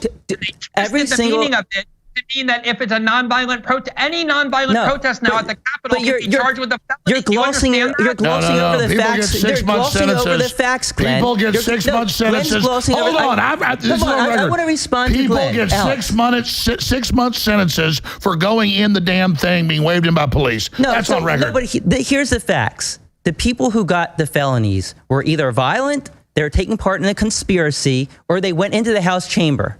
Those are the people who got it. The people who walked into the Capitol building. That's not true. It is true. No, it's not. It absolutely is I just gave you a specific example earlier. One or two based on Give me an example. What did he do? Thomas Caldwell. He was not violent, and he did not go into the Capitol. He didn't go. What did he do? What was his conviction? What was Caldwell's conviction? Let's talk about. Did not go in the Capitol. Let's talk about Thomas Caldwell for a minute. And also, real quick, to Glenn's point, keep in mind that when you're saying that BLM wasn't treated the same because of the government and how they, you're not just alleging the federal government at that point. You're alleging every single state government and city municipality that's in charge of arresting people are all on the same page in terms of unfair. Almost all of us in D.C. Wait, the feds are in charge of prosecuting everybody in every state? Thomas Caldwell was part of the seditious conspiracy. He was part of the conspiracy by the Oath Keepers. Let Glenn come in, and then I want to hear about That's why he got charged with a felony. Go for it, Glenn. When Black Lives Matter happened, every single blue state mayor and every single blue state governor weighed in on the side of the rioters because they were petrified of being demonized as being racist if they didn't support everything the Black Lives Matter movement did. So yes, the Black Lives Matter movement had corporations sponsoring them. They had Kamala Harris urging and raising money for people to get out of prison who were imprisoned and prosecuted for having engaged in violence as part of the Black Lives Matter movement. The entire establishment was on the side of the Black Lives Matter movement. The entire establishment hated the January 6th defendants. That's the reality of our government that you don't understand. The reality of our government that you don't understand. No, the reality of our government that you don't understand is that police orders don't come down from the federal government or even from the governors. Policing is done at the municipal level. The idea that governors are dictating. This is federal. No, the BLM riots are not all federally prosecuted. These are state crimes that are happening within states. That are happening within states. The idea that the governors themselves, the governors are dictating. The governors themselves are dictating the policing policies to all of these different departments. Where's the evidence of any of that? One message, one email, one memorandum, one thing saying don't arrest protesters, don't convict them. Not a single shred of evidence. How much do you love the police state? Why do you suddenly love it? Stories, and isn't that weird? That's the most you guys have. The police isn't state that weird? And got arrested by George W. Bush against why are we forgetting war. something? We're forgetting one thing, and that is that you can commit a crime, you can commit a felony, and it doesn't have to be violent. There's plenty of felonies on the books that aren't violent, including breaking into a federal building, breaking through police lines and going into that federal building and going into the Senate chamber as Congress people are trying to certify an election. How is that going over your head, Glenn? Let me ask you this. I'm asking you this and everybody. Please answer my question. Is this as bad as Pearl Harbor or is this as bad as 9/11? And all I'm telling you is this Biden announcement that currently the number one threat is the Trump supporters, and Trump must be taken off the ballot. You can punt to the Supreme Court, but they're literally trying to preclude Americans for voting for who they want. That's the election theft in our face. Why do we have to keep going back to that? Yeah, that's the third time that question was asked and unanswered. Yeah, I mean, who cares? I want to go to taking somebody off the ballot. I want to talk about Thomas Caldwell, and Darren, maybe you can answer this. Who is he? What did he do exactly, and what was he charged with? Seditious conspiracy. I mean, we don't need to get into that so extensively. I was just saying, here is somebody who is not violent, who did not go into the Capitol, who is charged with Obstruction of an official No, proceeding. it's seditious conspiracy. Well, there was later a superseding indictment. That's a felony he was charged with. So Biden's entire campaign is January 6th. Not inflation, not war with Russia, not open borders. I mean, give me a break, man. We had 1 million plus people there. A few hundred got in fights with the cops, and you act like it's the biggest thing since It's a pretty big deal when a president tries to overturn a legitimate election. That's a really big deal. That's a really big. You had all your investigations, and you lost every single one. When you lose in court, you go to the next day. That's what you do. Remember in 2016 when all the conservatives said, well, you know what? If we would have lost the election, you know what we would have done the next day? We would have went to work. Well, here you are 4 years later, still crying about the outcome of the election. So if Biden's going to win by landslide, why are the Democrats not winning on the ballot? That's up to the Supreme Court to decide. Can I just say what my dream is? My dream is that Ed and Brian and Destiny have to actually live through a real coup so that they can then come back to the set and be like, oh my God, you know what? I'm so sorry for saying that what happened in the Capitol for 3 hours against the most militarized and powerful government to ever exist in human history got anywhere near a coup or an insurrection. A coup or an insurrection. Let me say this and I'll shut up. I will leave for 10 minutes. I will leave. Let me ask this one question to Glenn. I want you all to answer this. Humor me. I agree. Because Glenn is a really great writer. I really respect him and follow him for decades. Can everyone describe a coup to me? Because usually it's helicopters taking over media, killing the opposition, troops, and then you're claiming women with American flags and being waved in by police as a coup. So define to me, all of you first, and then Glenn and then the professor. What is a coup? Since this was the most devastating evil coup ever, a coup is when you enact a scheme to try to circumvent the peaceful transfer of power, like Russiagate. No, they didn't take any action. They tried to remove him on a line. There's nothing illegal done there to try and remove the intelligence agencies censoring, putting out fake dossiers. Oh, that was illegal? The dossier was saying his election wasn't legitimate. Did they try to remove him? They took it to the Congress. Wait, hold on. You admit then that Trump tried a coup, and you think Russiagate was also a coup? Then do you want to do that? No, I don't agree Trump did a coup. I'm asking you. I'm asking you. Like, do you know about Pinochet? Do you know about Hitler? Do you know about the attempted coups? What is a coup? Fight on the merits. Hey, why don't you fight on the merits of the argument instead of doing the whataboutism without even owning that Trump did something wrong? No. Focus on Trump. Define me a coup. I just did. Did you not listen to it? No. Let's start with Glen Greenwald. Glenn, you're a well-respected journalist. You look at coups around the world. What do they usually look like?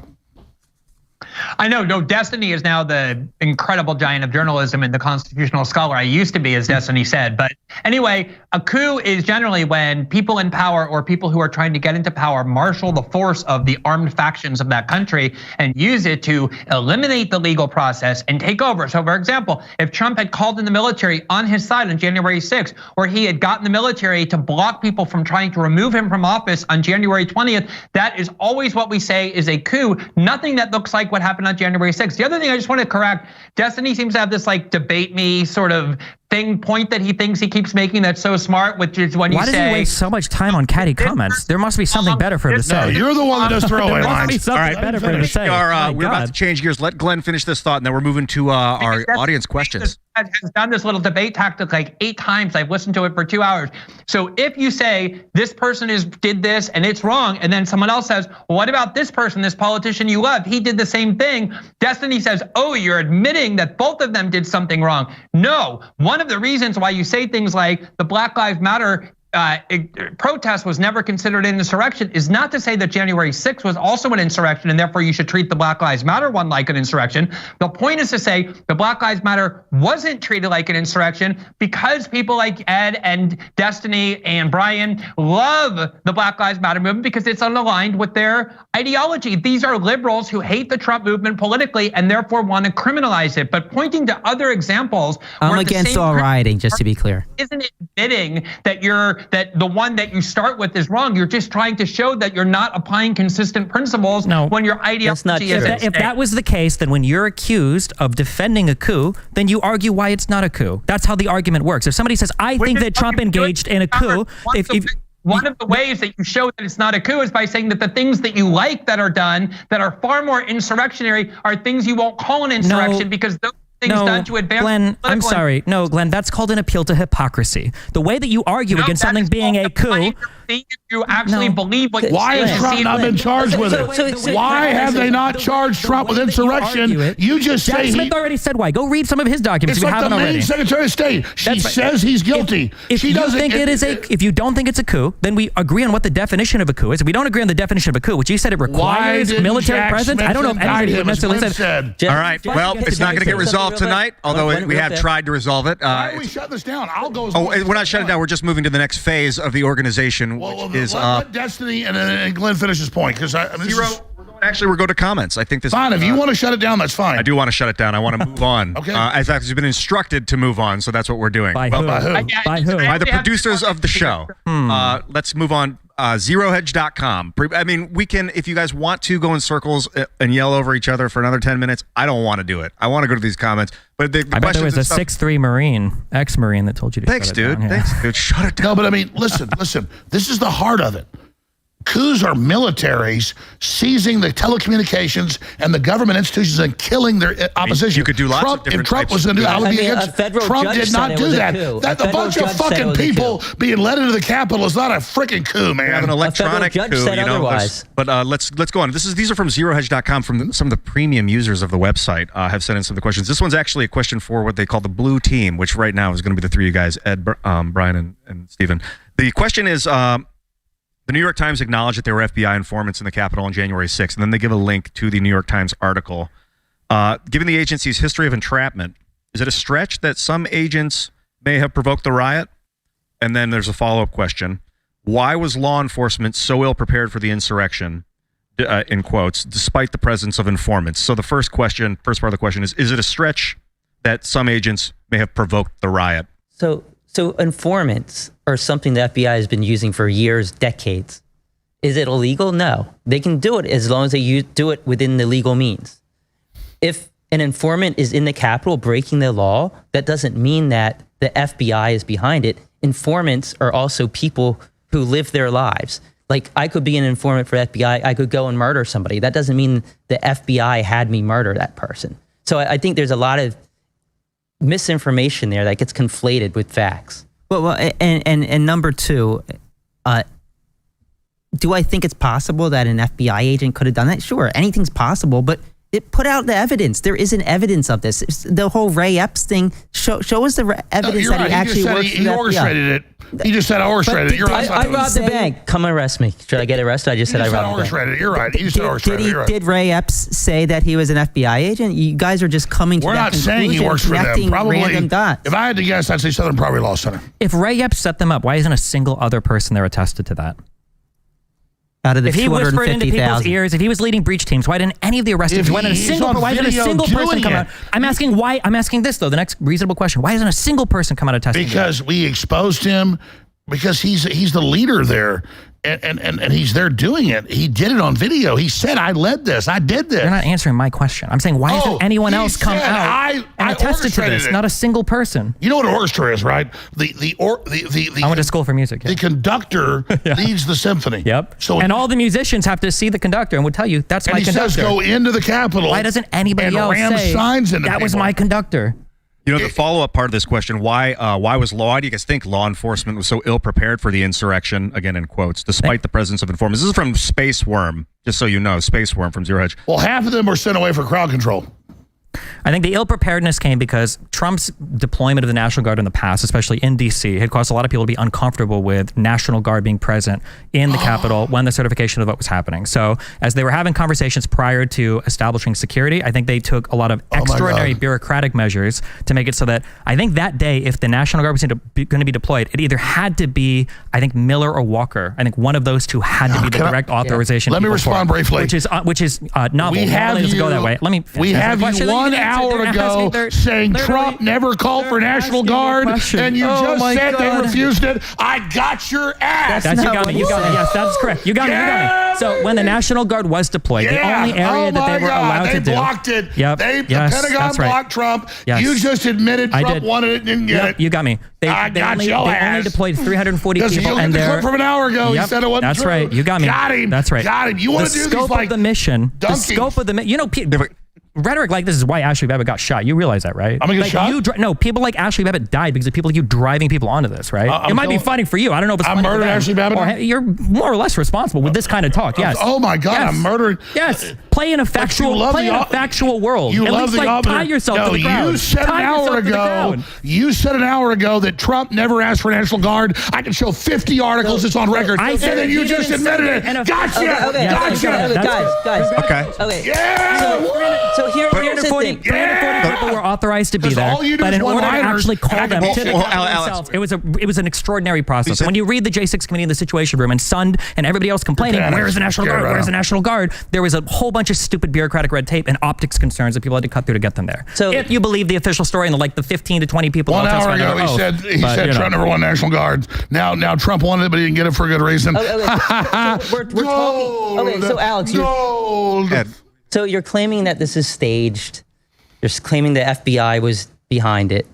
In 2019, you like the Gulf of Tonkin. No, you specifically said, I almost had like a form of psychosis where I thought everything was staged. So do you still have that psychosis? Well, I said almost a form. So do you almost still have that form of psychosis? You asked a question. Let me quote it for you. That's out of a larger context about when you were lied to. In a court deposition. You're not. I said a larger context of deposition. About Sandy Hook. Which is a larger. Because you said you called Sandy Hook's a hoax and you said it was fake because of this. Sure. So you let me talk now? Okay, go ahead. Yeah. So I said a larger context, which is a larger 5 hours, 8 hour deposition, right? Okay. So I just told the truth. I said a larger context. I'm explaining that the public's been lied to so much, there's a major loss in confidence where people then don't believe anything they're told, and that's dangerous. That's not what you said. That's not the context you said. Actually, that's not the context you said it. I know what I said. But I read it. I read the deposition. So put the full thing out. I don't have it with me, but I read it. The point is, stop. Somebody Google it. You're scared to let me talk? No, go ahead. So that's a whole nother PR firm thing, things out of context to blow that stuff up. All that PR firm is telling you what you say in court under oath? You're not. We got to let Alex finish the short question, and then we're going to go back to the user's question. Madeleine Albright told Leslie Stahl of 60 Minutes, I ordered 500,000 children killed because I thought it was a good thing to do. I'd do it again. She's a great person. I question Jussie Smollett. I question WMDs in Iraq. I question everything, and I'm proud of everything I've done, and all that stuff is PR firm garbage. When I talk about the general public, because the media lies about almost everything, loses trust in anything, that creates a general form of psychosis, and it's very dangerous. I talk about that every day on my show. And Joe Rogan just last week said, Alex Jones isn't totally right, but he means to be right. He's more informative than CNN. They lie on purpose, and the public has lost trust in the system.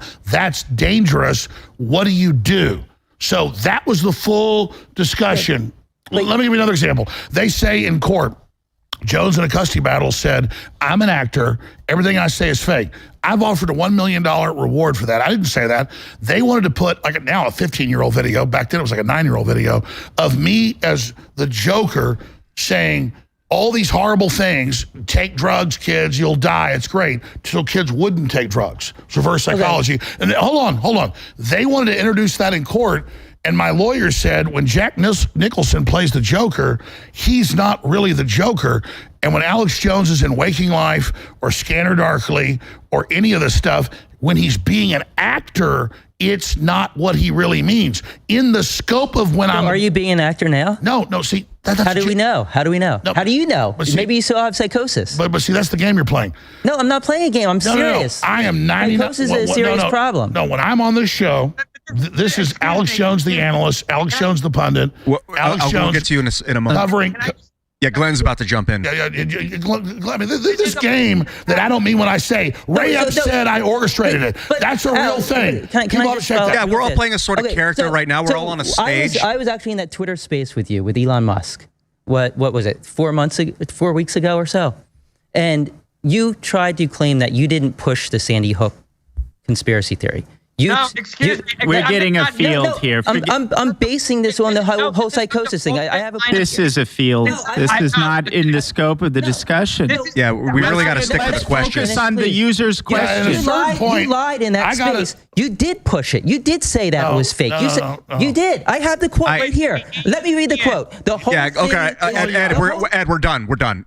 Glenn, I want to hear from Glenn. Glenn's about to speak. But I got to say this right now. Let me finish. I said in the context of everything I've done, I wasn't the platform for questioning a school shooting. They dredged that up afterwards, and I barely ever talked about it. It wasn't even on our radar. But you said it was fake. No, if I'm on the air... You said after examining it for a year, you found that it was fake. That's what. All right, you know what? That's it. We're done with this fucking conversation. We're moving on to the user questions. As told, Glenn, you had something to say? Glenn, please. Yeah, well, first of all, I want to say that we are out of time here because it's been 3 hours, but I did just want to say I do think that attack on Alex is a bullshit attack. We are here because we want to talk about January 6th. We want to talk about whether we're talking about something. And to try and make it about Alex when there are 6 people here presenting all kinds of evidence that you're not equipped to deal with, I think it's just a pathetic way to try and end this debate. And the last thing I want to say is it's really given like a kind of amazingly vivid mindset into the minds of Trump era liberals who have really come to see the US security state and the courts and prosecutors as their political allies in their war that they're waging against people who disagree with them. And they have this like very romanticized view of what the FBI is, what the DOJ is, how the court systems work, how the federal government works. And all of this reveals this so well because what's happening here is so manifest, which is that all of these agencies are being abused because the Trump movement is considered the gravest threat to establishment power in this country, which is why the bipartisan establishment is against it. To try and make this about Alex and Sandy Hook is a really pathetic way to end the debate. I think you guys have done a good job defending your views. I think you should leave it at that. And we definitely have to go because it's been 3 hours. Yeah, well, we're not done. We're going to keep talking with some questions. No, not right now. Can I answer the user's question? Yeah, I would love to, but give me 1 second. The only reason I scream is because I don't have a mute button for the people right now. I would prefer not to have to use my voice. I think you did a great job, Ian. Thank you. And I think Glenn needs to go. We'll stay. Glenn, give us a 3-minute closing comment. All I'm trying to say is I didn't launch any wars. I didn't lie about WMDs. And to bring that in is there was a point to it though. His point was just that if you were lying about that, or if you had psychosis about that, how do we know that that's not coming about? Half the show we talked about. I did not say feds. I had psychosis. Half of the show we talked about feds, and you. No, I talked to. If you look at the full clip of the transcript, we talked about things. I said there's a group. There's a larger lie when we're lied to and lose trust. Then out of that, when no one knows what's true, it creates a lot of problems. So the reason I went back to that is because in that Twitter space, you said that you didn't push it. You said that you just regurgitated other people's information. And that's not true. Because you told No, that's not true. I want to shut this down. Okay. So I want to move to the next thing. It's not that I'm scared of this. I'm sick of it. I didn't make my bones on this. I barely ever talked about it. I wanted to correct that wasn't true. 22 minutes in these court cases over a decade. 22 minutes, dude. No, I didn't. That's not what I'm doing. You guys bring it up. And fine. Hey, Madeleine Albright said she killed 500,000 kids. She'd do it again. I killed no kids. I just wanted. Come on, guys. This is cheap as fuck. Let's talk about what the people are paying. They have questions. They want to. We have some legitimate people. I know, but Glenn says he wants to leave. I love Glenn Greenwald. No one's gone. Glenn's gone. So forced to hang out with me tonight. Okay, we're going to the second question. Unless Darren, did you want to follow up? I wanted to answer the user's question about the lack of preparation because it involves a lot more than the question of the National Guard. You know, for additional context, there's the Norfolk memo coming out of the Norfolk office of the FBI, extensively cataloging threats to the Capitol, including maps of tunnels, all kinds of indications that there was going to be a major event at the Capitol on that day. There was extensive government infiltration of every single militia group imputed to January 6th. And there was a stand down? Wait. Up to the very, very highest levels. We know that Enrique Tarrio had an extensive conversation with the head of Metro PD Intel. And that's just one example. We know the VP of the Oath Keepers was an FBI informant. We know there are at least 8 other informants in the Proud Boys, including informants who were texting their handlers simultaneously as they were in the Capitol and as the events unfolded. We know of the Oath Keeper Jeremy Brown, who has been attacked and persecuted by the government. Why? Because when he was approached by JTTF agents in December of 2020 to recruit him as an informant, he recorded the exchange and the encounter and put it out there on the internet. The JTTF agent said, there's something going to happen in January. We want you to be an informant for us. We know that there were several influencers, including Milo, who Parlered, or whatever the tweet version is for Parler, put out a message on January 5th saying, I was just approached by federal agents. Whatever they have planned on the 6th is huge. Don't go there. That's just a number of examples. Oh, yeah. And there was Donnell Harvin. He was the head of the Homeland Security Office for the DC Fusion Center. His predictions were remarkably specific and accurate. His office came up with the idea that we need to have body bags. We need to focus on the Capitol at 1 o'clock. Specifically, we need to be concerned with explosive planted on side streets that could serve a diversionary effect, therefore allowing for an attack on the Capitol. These are just some of the highlights of examples of the government being in a position to know in advance what was going on. And it wasn't just that there was an ordinary level of security at the Capitol, which is inconceivable when you think of the fact that there was a major proceeding there, that Trump was there giving a speech. Ordinarily, there would be threat assessments, which there weren't. It's not just that there was ordinary level of security. There is a uniquely absent security on that day, uniquely poor security on a day with a major certification proceeding, on a day in which President Trump was there to give a major speech on a very controversial question directly pertinent to that proceeding. So Darren, there's 1,250 people who were indicted thus far. How many of them brought up as evidence in court that they were enticed or led into the building or led to do crimes by federal agents? Well, there are actually quite a few. How many of those? Well, I wouldn't count them, but it's not. But was any of that evidence actually admitted in court? In some cases, yes. And as you can imagine, the judicial process is very aggressive in pushing against any types of entrapment defenses, and many defense lawyers, in some cases reasonably so, want to dissuade their clients from entrapment type defenses because their goal is not to uncover the truth about entrapment. Their goal is to do the best for their clients in those specific cases. So out of 1,250 cases, not one of those defenses were actually pushed forward by any of those defendants. I didn't say not one. No, there are some, but not as many as you would think, but not because this isn't relevant to the truth, but because if you're a lawyer, even a good faith lawyer, you are required to give advice to your client that's not, what's most likely to uncover the full truth about the broad event of January 6th, but what's most likely to keep my client out of jail or to minimize the time that my client the truth is exculpatory.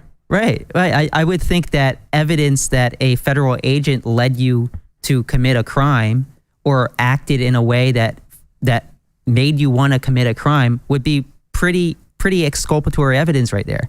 Yeah, it would in certain cases. And like I said, there are people who are pursuing that. There's a significant backlash to that within the judicial system. So even given how much it's rigged now, it's additionally rigged when it comes to those specific types of defenses because they're so subversive to the larger narrative that the government's trying to promote. Why wouldn't McCarthy put any Republicans on the J6 committee then and investigate this?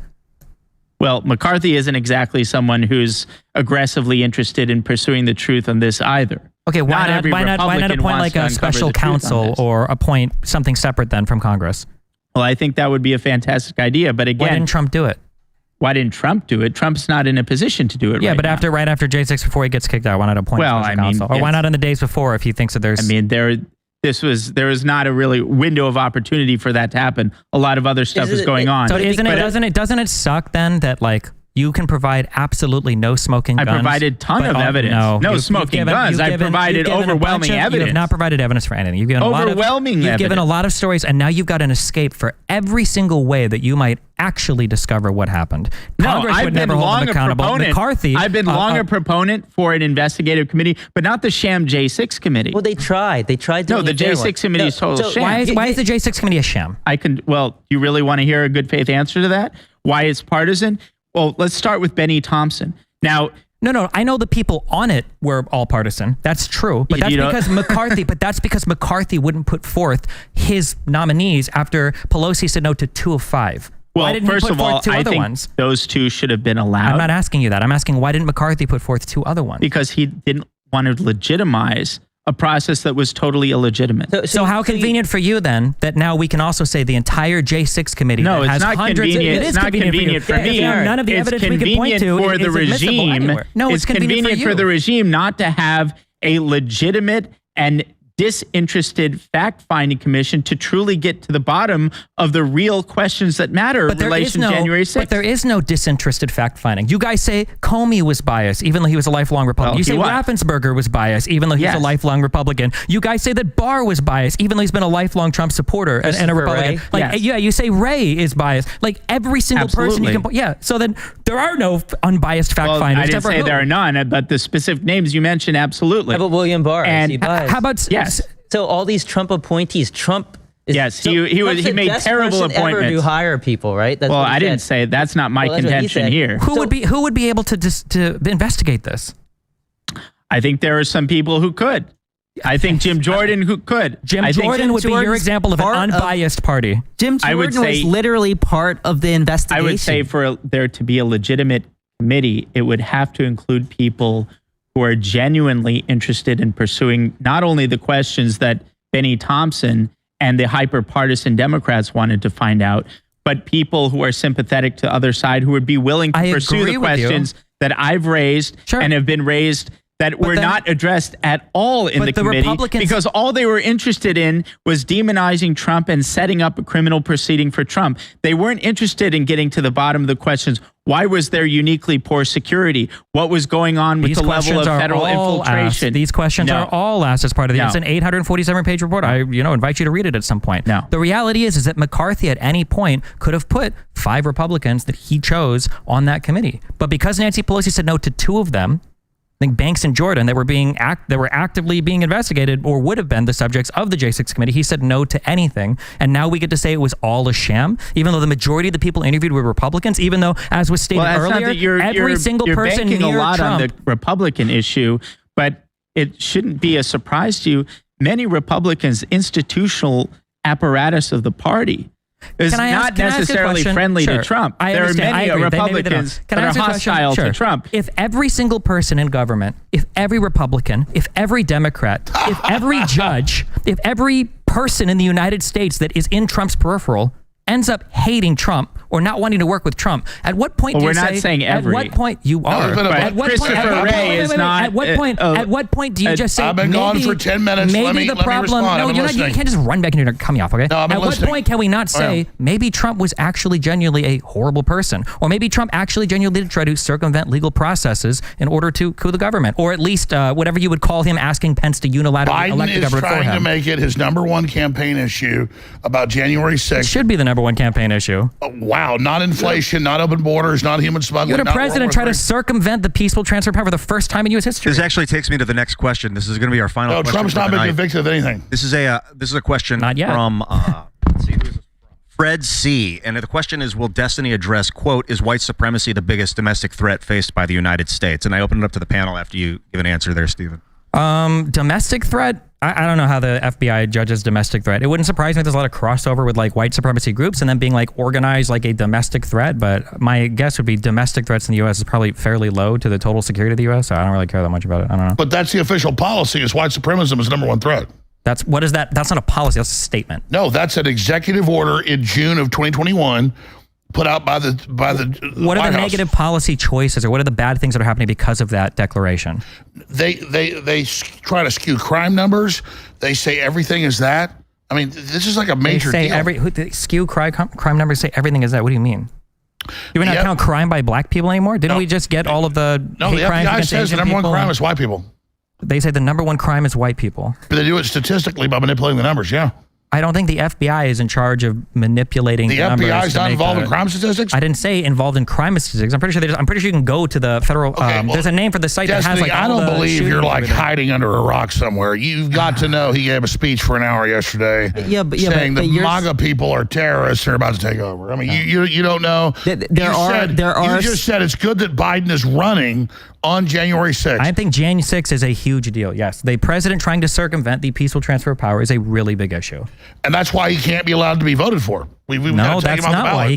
He's not allowed to be voted for because Section 3 of the 14th Amendment says that if you have been a prior oath taker and you have been engaged in rebellion or insurrection, you're not allowed to run for office again. We have to be clear about what's really happening. The standard Democrat voter, these people don't care about the so-called insurrection.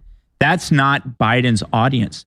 Biden's audience is to speak in support of this phony legal theory that's being served as a pretext to remove him from the ballots. And therefore, in the defense of democracy. I agree. He's trying to rally the deep state, saying Trump's going to persecute us and arrest us if we don't stop him because they've committed all these crimes. So I mean, fact is the Supreme Court's looking at it. They actually decided to take the case. So it doesn't matter what any of us think. The Supreme Court's going to rule on it. And I think, whatever they decide is what we're going to live with. Well, let me ask this. What happens if Trump gets reelected?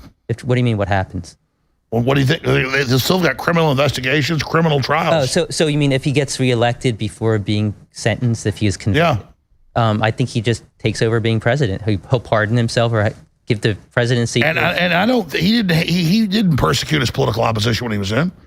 I don't think he's going to try to do it. He asked Barr to investigate Hillary. I mean, quite the opposite. Trump's own bureaucracies were undermining him. Well, it's far from him using the bureaucracies to go after others. His own bureaucracies were circumventing his own president. Well, that happened with Biden as well, wasn't it? But everyone can see Comey doing the investigation on Hillary's emails after Trump. No? Yeah, Hillary's emails. Yeah, Hillary's emails was under Biden, right? What about the Hunter Biden investigation? There's no acknowledgement there? Yeah. Hunter Biden investigation. That's Biden's DOJ. Hunter Biden, he was convicted on the grind. And that's because the Democrats want him to step down for Newsom. Oh my God, there's a reason why. Yeah, the debate. There's always. So now the Democrats don't want Biden to step down. That's admitted. There's an explanation who for are everything. the Democrats? The debate continues. No, the dominant Democratic Party wants Biden to step down. It's been all over the news, and they're putting pressure on him to do it. You're saying that's made up? He's not going to step down. That's not. How does he step down? Because you still need to have a primary. And it's past the deadline. He's frozen out the other candidates in his primary. The deadline has passed. So if he was to step down right now, Harris would likely be who the nominee would be.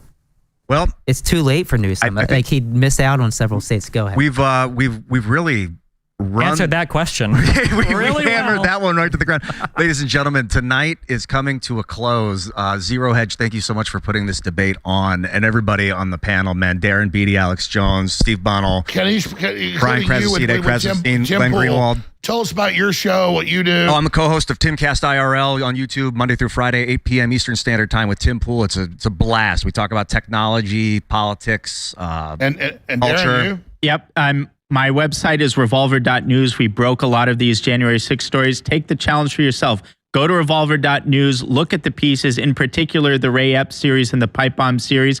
Decide for yourself whether or not there's overwhelming evidence for federal involvement. And then I do 7 days a week, live on air, 11 a.m. to 3 p.m. weekdays. Saturday, we do special reports different times. Sundays, 4 to 6 p.m. Infowars.com/show. Now, Real Alex Jones back on what was Twitter, now X. And we're here. We're fighting hard. We're promoting freedom. And we want everybody to tune in and see what we're doing. Tell me about your day, Stephen. What do you do? Yeah, I'm on YouTube. You should check out the last few videos. I do a lot of arguments over a lot of the goofy Ray Epps conspiracy theories, or a lot of these J7 or J6 conspiracy theories. I've been doing that. YouTube.com/Destiny. Yeah, check me out. What about you, Brian? I'm on X, Krassentein. I do a lot of posts. I guess you can't call them tweets anymore, about politics. I try to hear out both sides. Alex, I still read your post. Thank you. Might not agree with them, but I try to hear out both sides. Give me feedback. I like countering points. I like listening. No, I want to congratulate everybody for being here. This has been a great debate. Yeah. Ed, and you on as well? Yeah, pretty much everything Brian said. Yeah, it has been a great. And It has been spectacular. High energy, fast paced. It's intense. The first time I've ever moderated a debate with 5 people and then somebody on coming in digital, which has its own. And if you want to see more of this, the great folks at Zero Hedge, like you said, with their subscription service, they want to do more of this. So this is the future. People want this. Zero Hedge debates all the way. Ladies and gentlemen, thank you so much for coming. Again, ZeroHedge.com. Thanks for putting this on to everyone at Zero Hedge and everyone in the audience. We love you. I love you. We will see you later.